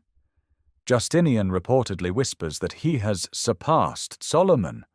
Yet plague devastates the empire beginning in 541, killing perhaps a third of the population. Justinian's reconquests prove impossible to hold. Within decades, Lombards seize much of Italy, and a far greater threat emerges from the east. Arab armies, united by Islam, sweep through Syria, Egypt, and North Africa in the 7th century, stripping away the empire's wealthiest provinces. Constantinople itself endures 2 massive Arab sieges, saved by its walls and by Greek fire, a terrifying incendiary weapon sprayed from bronze tubes onto enemy ships. The empire that survives is smaller, poorer, more intensely Greek. The 8th century brings the iconoclasm crisis, when emperors attempt to ban religious images, shattering icons and whitewashing mosaics. Monks resist fiercely. Monasteries become centers of opposition, preserving not only sacred art, but classical manuscripts that might otherwise have perished. The controversy tears at Byzantine society for over a century before the final restoration of icons in 843, a date still celebrated in Orthodox tradition as the triumph of orthodoxy. Recovery follows. The Macedonian dynasty, ruling from 867, presides over a remarkable renaissance. Byzantine armies push back into Syria, recapture Crete and Cyprus, and extend imperial authority deep into the Balkans. Constantinople becomes the largest and wealthiest city in Christendom. Its workshops produce silks, enamels, and ivory carvings of extraordinary refinement. Monastic scriptoria on Mount Athos and across the empire copy ancient Greek texts with meticulous care, preserving Plato, Aristotle, Euclid, and Galen for future generations. The 11th century brings new dangers. Seljuk Turks defeat the Byzantine army at Manzikert in 1071, opening Anatolia to Turkish settlement and permanently weakening the empire's heartland. Norman adventurers seize southern Italy. The schism of 1054 formalizes the growing rift between Roman Catholic West and Orthodox East, a division rooted in centuries of theological, linguistic, and political divergence. Desperate for military aid, Emperor Alexios I appeals to Western Christendom. The Crusades that follow bring ambiguous allies who establish their own kingdoms in the Holy Land and regard Byzantium with suspicion and greed. The empire navigates this dangerous world with diplomacy and resilience, but the relationship between Constantinople and the Latin West deteriorates steadily. By the late 12th century, anti-Western riots erupt in the capital, while Venetian and Genoese merchants accumulate dangerous influence over Byzantine commerce. The stage is set for a betrayal that will shatter the Greek Christian empire at the hands of those who claimed to be its fellow believers. The betrayal comes in April of 1204. A Crusader army, diverted from its intended campaign against Muslim Egypt by Venetian cunning and its own debts, turns its siege engines against the greatest Christian city on earth. Constantinople's sea walls, which have held for centuries, are breached from the Golden Horn. Latin knights pour through the gaps, and what follows is 3 days of systematic destruction that horrifies even medieval chroniclers accustomed to war's brutality. Soldiers smash altars, melt down sacred vessels, stable horses in the Hagia Sophia, libraries burn, bronze statues that have stood since antiquity are carted away or melted for coin. A prostitute is seated on the patriarchal throne while drunken soldiers sing.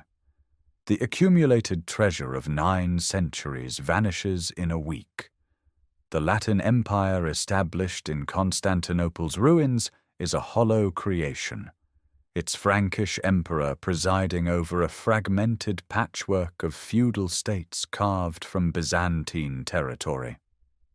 Venetians claim the choicest harbours and islands. French lords established duchies in Athens and the Peloponnese. But the conquest is never complete. 3 Greek successor states emerge in exile: the Empire of Nicaea in western Anatolia, the Empire of Trebizond on the Black Sea coast, and the Despotate of Epirus in northwestern Greece. Nicaea proves the most formidable, preserving Byzantine administrative traditions, maintaining a court, training armies, and waiting.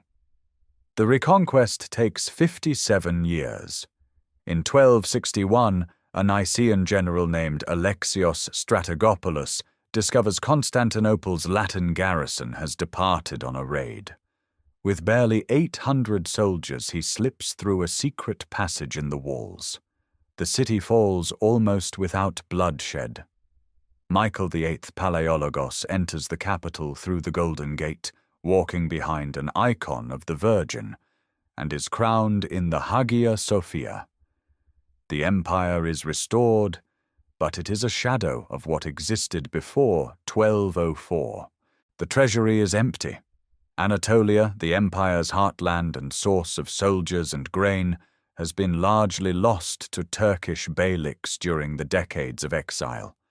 The population of Constantinople itself has plummeted from perhaps 400,000 to fewer than 50,000.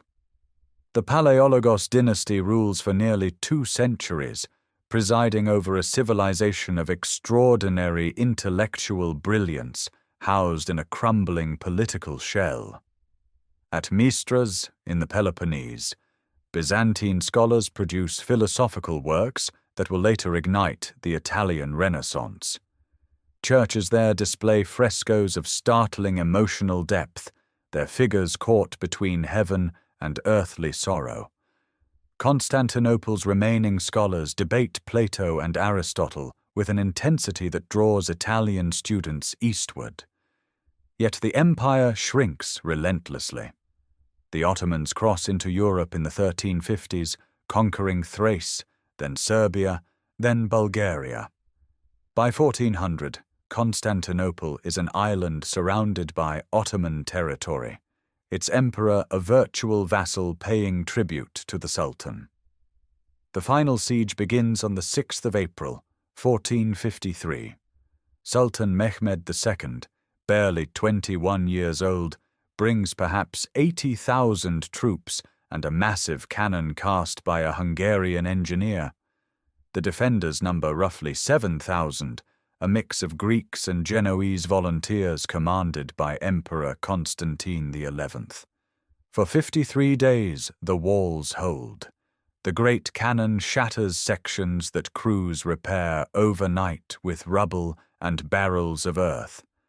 Ottoman ships are dragged overland on greased logs to bypass the chain blocking the Golden Horn.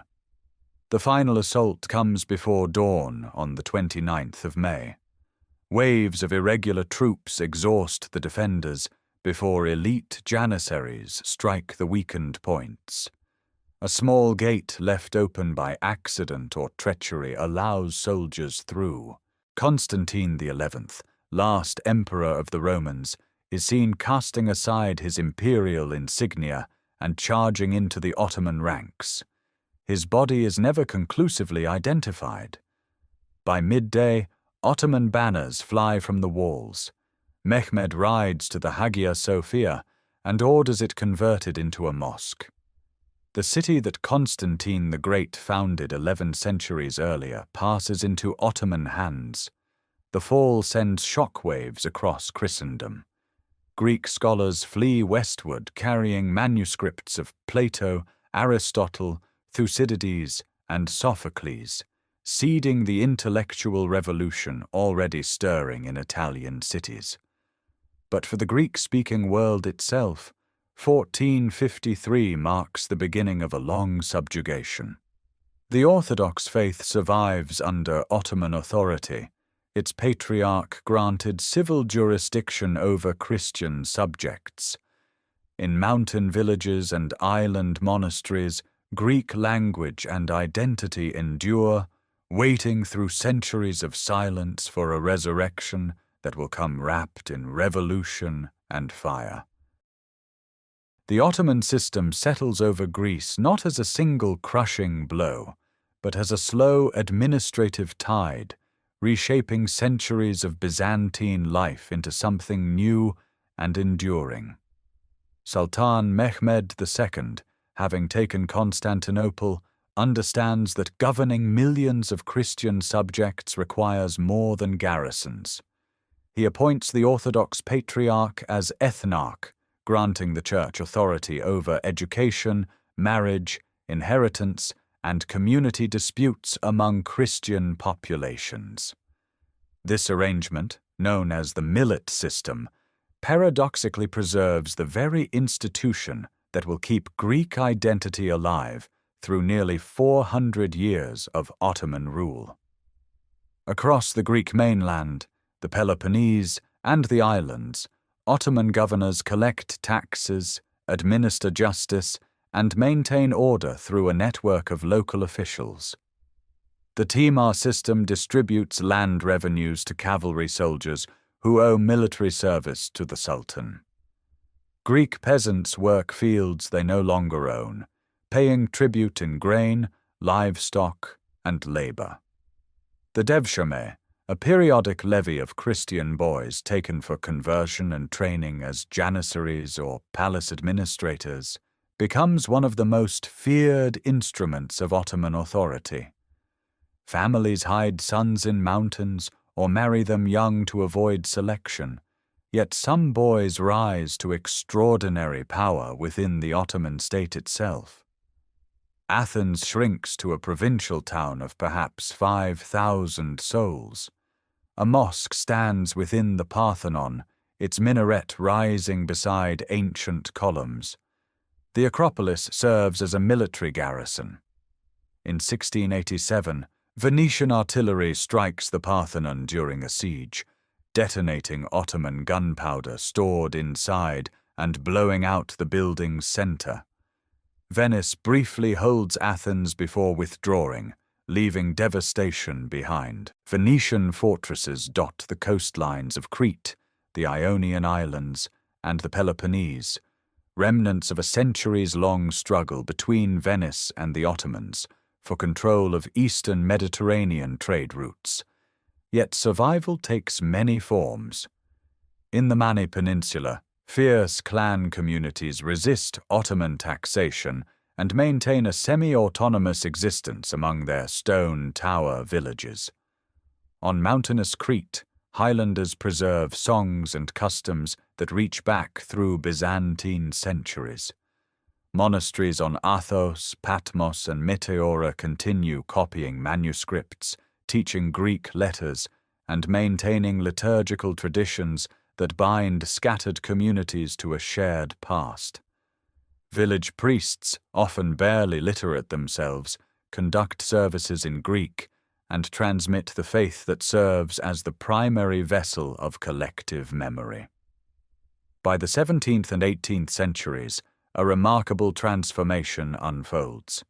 Greek merchant families build trading networks stretching from Odessa to Amsterdam, from Trieste to Alexandria.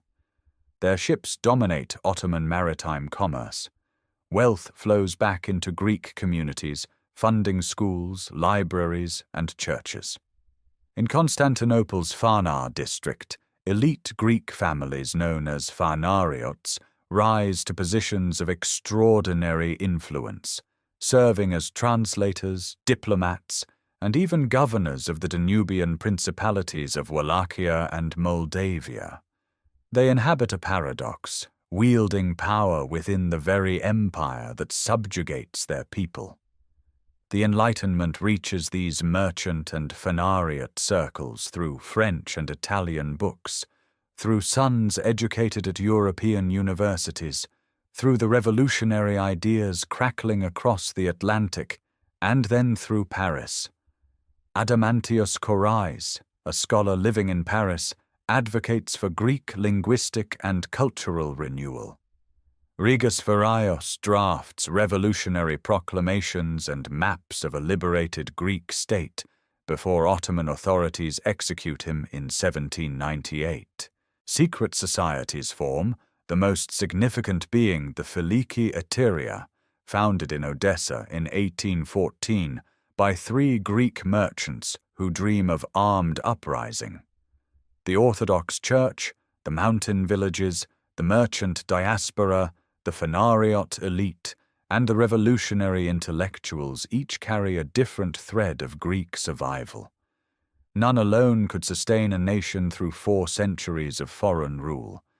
Together, woven through faith, language, commerce, and eventually political awakening, they create the conditions for what comes next. By the early 19th century, the Ottoman Empire itself weakens, its provinces restless, its military reforms incomplete. Greece waits at the edge of transformation, its scattered communities connected by shared liturgy, shared language, and a growing conviction that the ancient name they carry demands a modern resurrection. The resurrection begins not in Greece itself, but in the Danubian principalities, far from the Aegean. On the 25th of March, 1821, as Orthodox Christians celebrate the Feast of the Annunciation, armed Greeks in the Peloponnese rise against Ottoman authority. The timing is deliberate, sacred calendar fused with revolutionary purpose.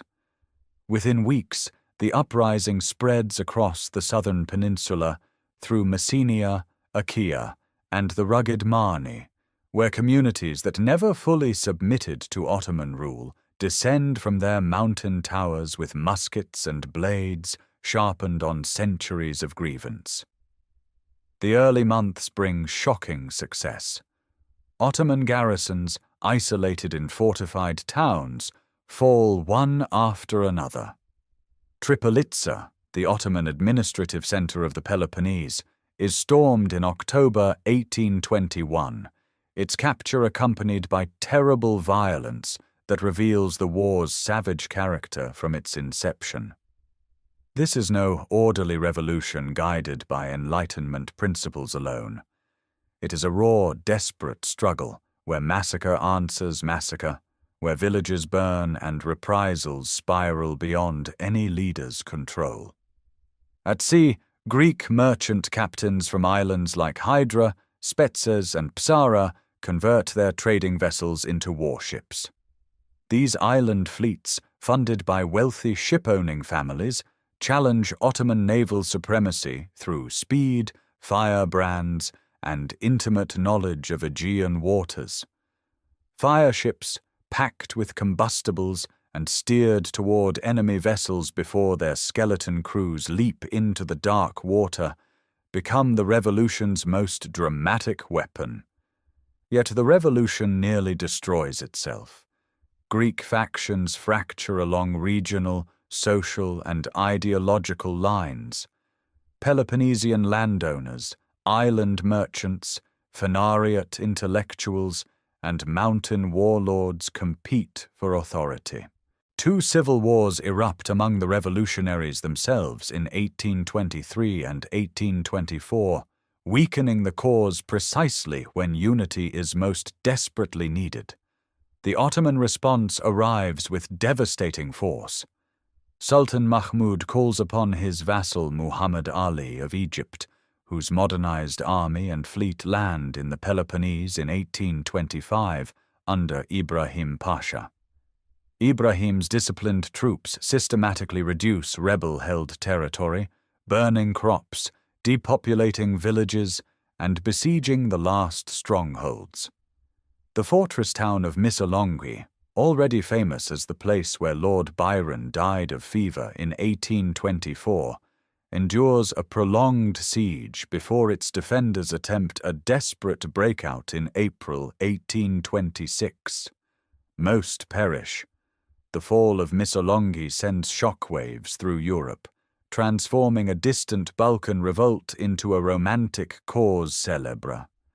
Philhellenism sweeps the continent.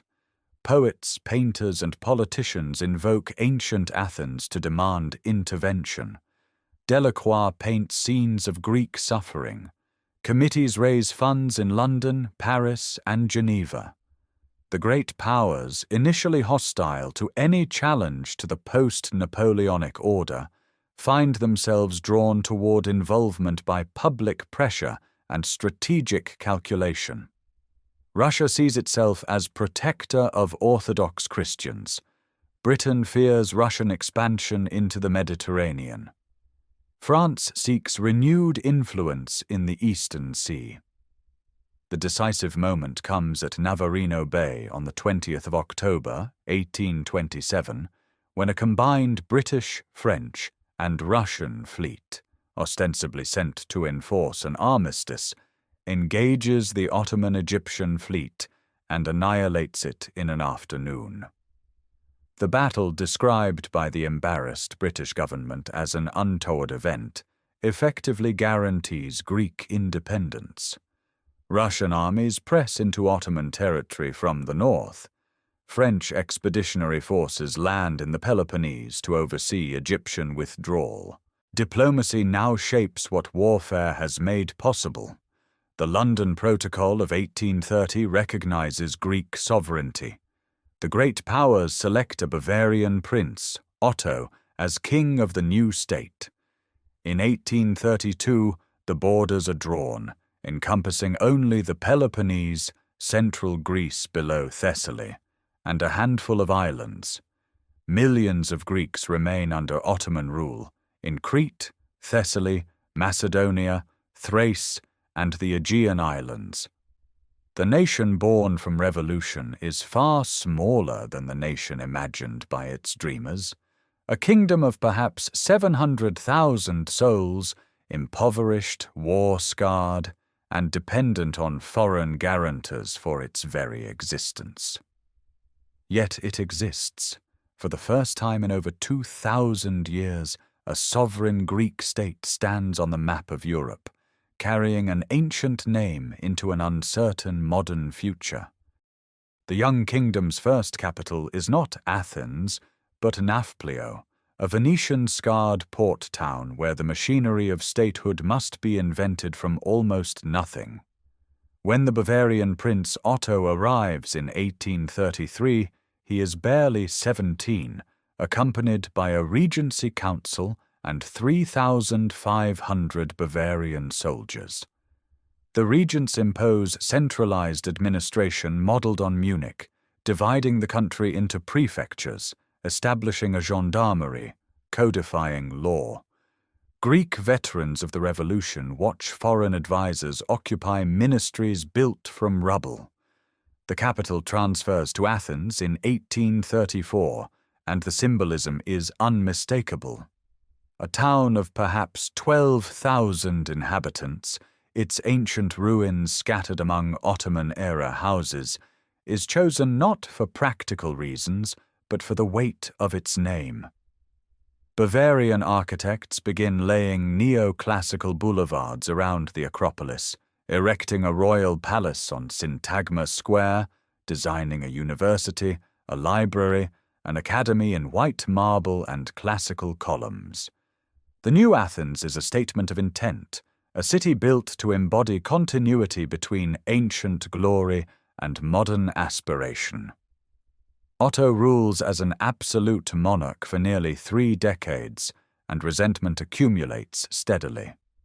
He refuses to grant a constitution until a military revolt in 1843 forces his hand. Even then, governance remains autocratic in practice, patronage networks replacing genuine parliamentary life. The Megali idea, the great idea of uniting all Greek-speaking populations under one state, becomes the animating vision of national politics, a dream that both inspires and distorts every policy decision. When Otto's foreign sympathies and childless marriage exhaust what patience remains, a bloodless revolution in 1862 deposes him. He sails away on a British warship, carrying little more than the clothes he wears. The great powers select a Danish prince who becomes George I, King of the Hellenes, a title deliberately broader than King of Greece. His reign, beginning in 1863, transforms the constitutional landscape.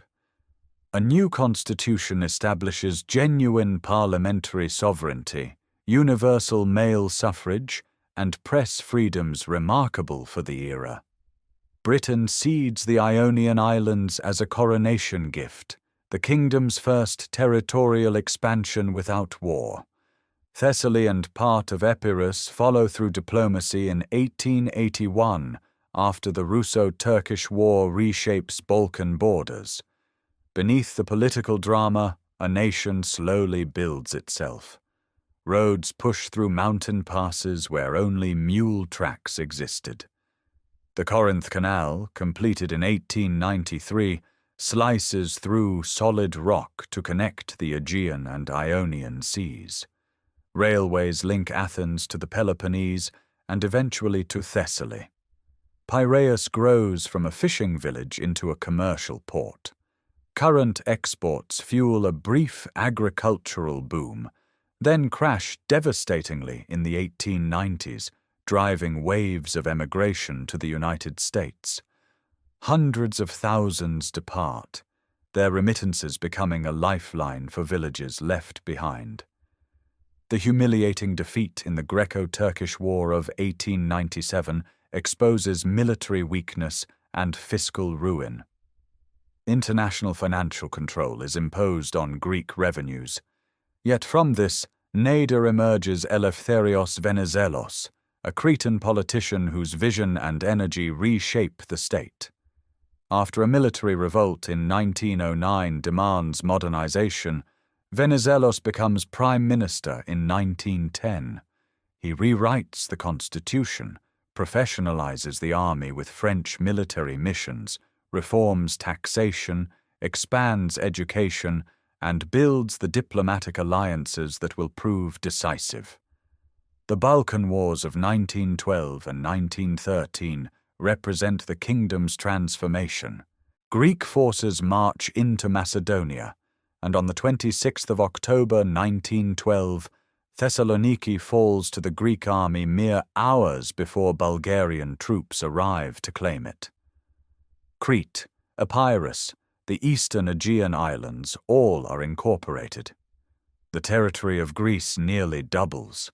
Its population swells from approximately 2,700,000 to 4,800,000.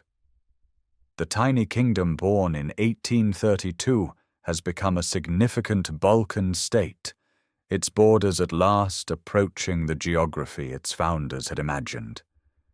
Yet the Megali idea still burns, its gaze fixed on Constantinople and the Greek populations of Anatolia, ambitions that will soon collide with catastrophe. The collision arrives almost immediately. King George I is assassinated in Thessaloniki in March of 1913, and his son Constantine ascends to a throne already fracturing under the pressures of a world sliding toward war. The national schism, as it will be remembered, tears Greece apart before any foreign enemy can. Prime Minister Eleftherios Venizelos, the Cretan statesman who orchestrated the Balkan Wars' triumphs, favors joining the Entente powers. King Constantine, German-educated and married to Kaiser Wilhelm's sister, insists on neutrality. The country splits into two governments, a royalist administration in Athens and a Venizalist revolutionary state in Thessaloniki. Allied pressure forces Constantine into exile in 1917, and Greece enters the Great War on the Entente side, sending troops to the Macedonian front. Victory in 1918 seems to vindicate Venizelos. At the Paris Peace Conference, he secures permission for Greek forces to occupy Smyrna in May of 1919, the jewel of Aegean Anatolia, where a large Greek population has lived for millennia. The Megali idea appears within reach. Greek soldiers land on the Smyrna waterfront, and the blue and white flag rises over the city's quays. But the campaign into the Anatolian interior becomes a catastrophe of overreach. Turkish nationalist forces under Mustafa Kemal rally, reorganize, and counterattack. The Greek army, exhausted, poorly supplied, and politically divided after Constantine's restoration in 1920, is routed at the Battle of Dumlupinar in August of 1922. The retreat becomes a disaster. Smyrna burns in September of 1922. The waterfront fills with hundreds of thousands of Greek and Armenian civilians desperate to escape. Foreign warships sit in the harbor, their crews under orders not to intervene. The fire consumes the Christian quarters while the world watches. The Treaty of Lausanne in 1923 mandates a population exchange of staggering scale, approximately 1,200,000 Orthodox Christians from Anatolia are sent to Greece, while some 400,000 Muslims leave Greece for Turkey. Entire communities uprooted, centuries of coexistence erased by diplomatic signatures. The refugees flood into a country of barely 5 million, settling in camps outside Thessaloniki, Athens, and Piraeus. Shantytowns spread across tobacco fields and marshland.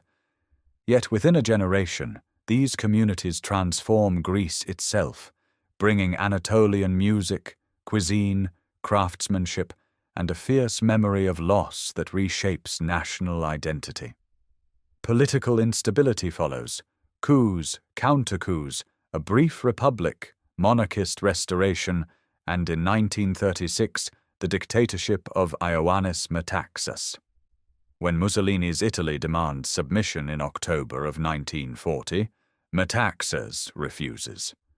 Greek forces drive the Italian invasion back into Albania in a stunning winter campaign that marks the first Allied land victory of the Second World War. But German intervention in April of 1941 overwhelms Greek and British defenders within weeks.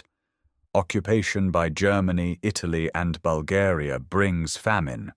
The winter of 1941–42 kills an estimated 300,000 people in Athens alone, bodies collected from sidewalks each morning. Resistance movements emerge in the mountains, but they are divided between communist and royalist factions. Liberation in October of 1944 does not bring peace. The December events of 1944 see British-backed government forces and communist partisans fighting in the streets of Athens. Full civil war erupts by 1946, pitting the Democratic Army of Greece against the National Army supported by Britain and then the United States under the Truman Doctrine. Villages are burned, populations forcibly relocated, children evacuated across borders. By 1949, the communist forces are defeated, but Greece is shattered, its infrastructure destroyed, its population traumatized, its politics poisoned by hatreds that will fester for decades. The century of catastrophe has left a nation doubled in territory, yet scarred beyond recognition, carrying the weight of Smyrna's ashes and civil war's unhealed wounds into an uncertain future. The shattered nation begins its slow reconstruction under the long shadow of foreign patronage.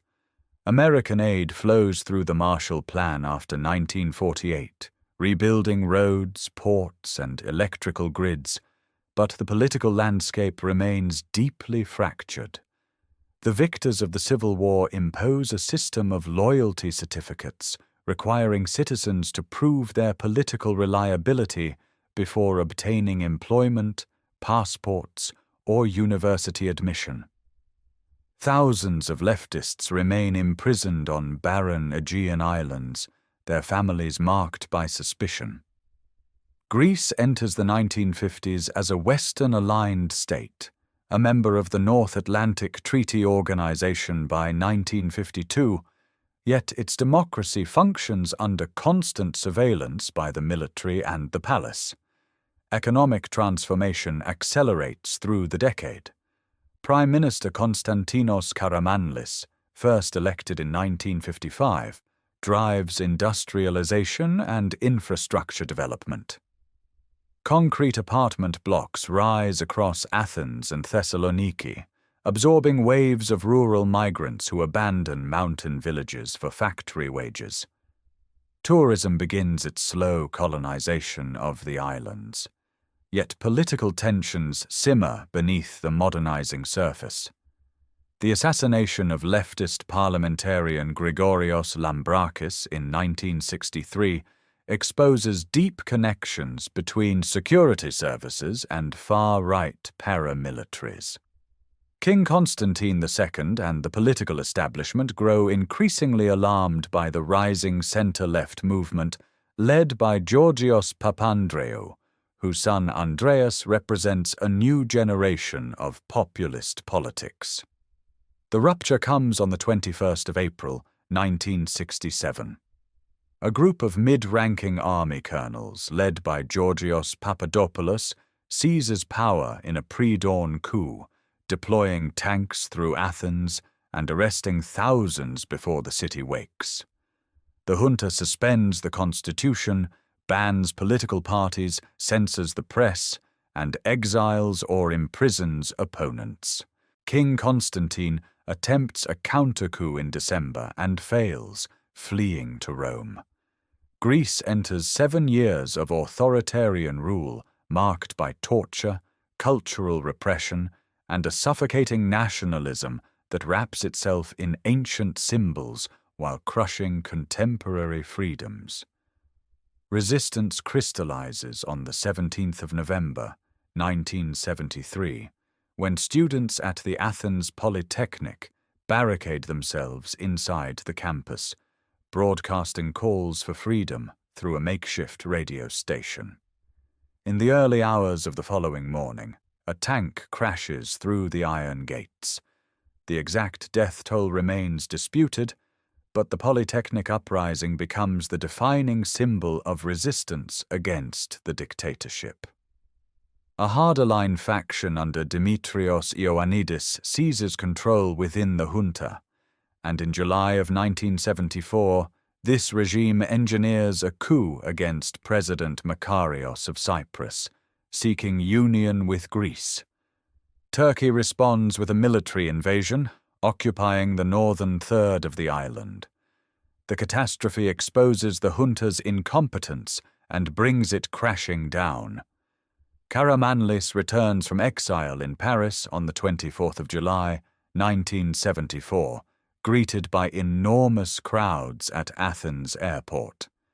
The transition to democracy proceeds with remarkable discipline. Political prisoners are released. The Communist Party is legalized for the first time since the Civil War. A referendum in December abolishes the monarchy by a decisive margin. A new constitution, ratified in 1975, establishes the Hellenic Republic as a parliamentary democracy. The trials of the junta leaders in 1975 result in death sentences, later commuted to life imprisonment, marking one of the few instances in modern history where a democratic state successfully prosecutes its former dictators. The final act of this transformation is European.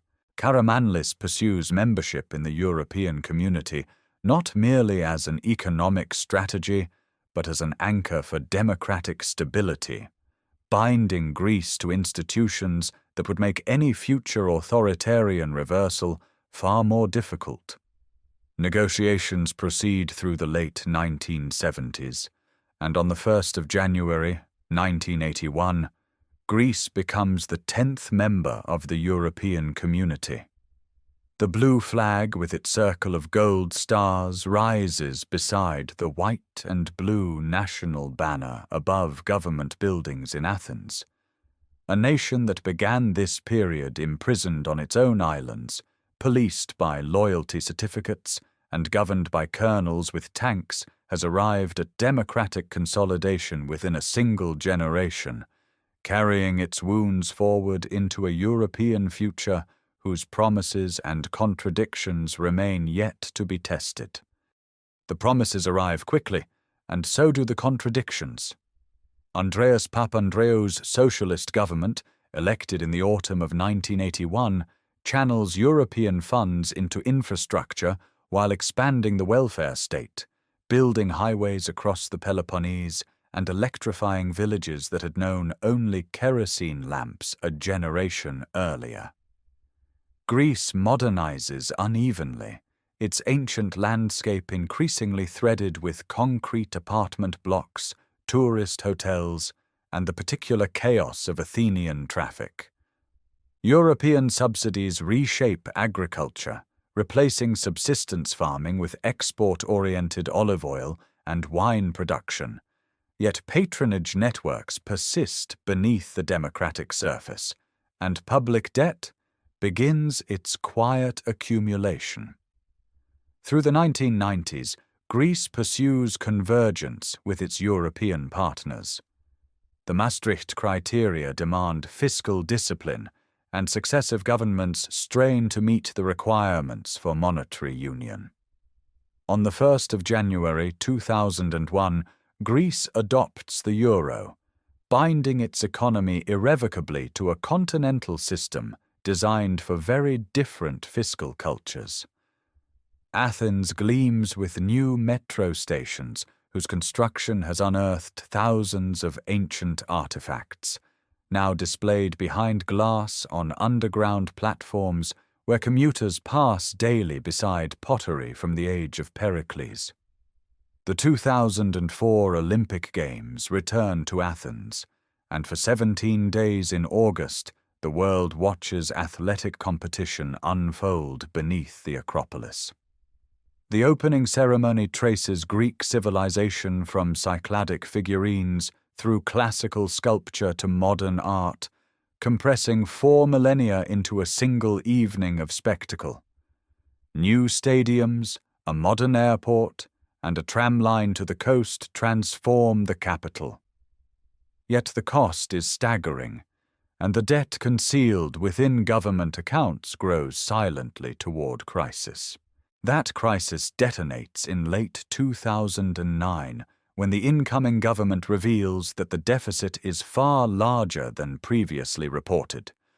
Bond markets recoil, borrowing costs spiral, and by May of 2010, Greece accepts the first of 3 international bailout programs. Austerity measures devastate ordinary life. Pensions are slashed, unemployment among the young exceeds 50%, pharmacies run short of medicine, and emigration accelerates as educated Greeks scatter across northern Europe and beyond, joining a diaspora already millions strong from Sydney to Chicago. The squares of Athens fill with protest, and the political landscape fractures as old parties collapse and new movements rise. Recovery comes slowly through the middle and late 2010s, painful and incomplete. Tourism, that ancient Greek gift of hospitality transformed into an industry, becomes the economic backbone, drawing 30 million visitors annually to islands, archaeological sites, and monasteries perched on Aegean cliffs. The refugee crisis of 2015 places Greece at the frontier of another upheaval, as hundreds of thousands cross from Turkey to Lesbos and other islands, and fishing villages become processing centers for human displacement on a scale not seen since the Asia Minor catastrophe. Yet through every modern convulsion, something endures that statistics cannot capture. The Greek language, continuously spoken for more than 3,000 years, still carries words that Plato would recognize. Orthodox Easter remains the emotional center of the calendar, its midnight resurrection service echoing in village churches and urban cathedrals alike. The philosophical vocabulary of democracy, politics, economy, and crisis itself derives from Greek roots now embedded in dozens of languages worldwide. Universities on every continent teach texts first composed in Athens. The Olympic movement carries its Greek name across the globe. Contemporary Greece exists in perpetual dialogue with its own depth. Farmers plough fields where Mycenaean sherds surface after rain. Fishermen anchor in harbors where triremes once launched. School children recite Homer in a language that has bent, but never broken across millennia. The civilization that began with Cycladic mariners carving marble figures on wind-swept islands has not ended. It has transformed, suffered, adapted, and persisted, woven into the foundations of law, philosophy, science, art, and governance that shape the modern world. Greece endures not as a museum, but as a living conversation between past and present, ancient stone and contemporary voice, carried forward by a people who have never stopped reimagining what it means to be Greek. Thank you for joining this journey through the full arc of Greek civilization. If these stories have deepened your understanding of history, consider subscribing to the channel so you never miss a new documentary.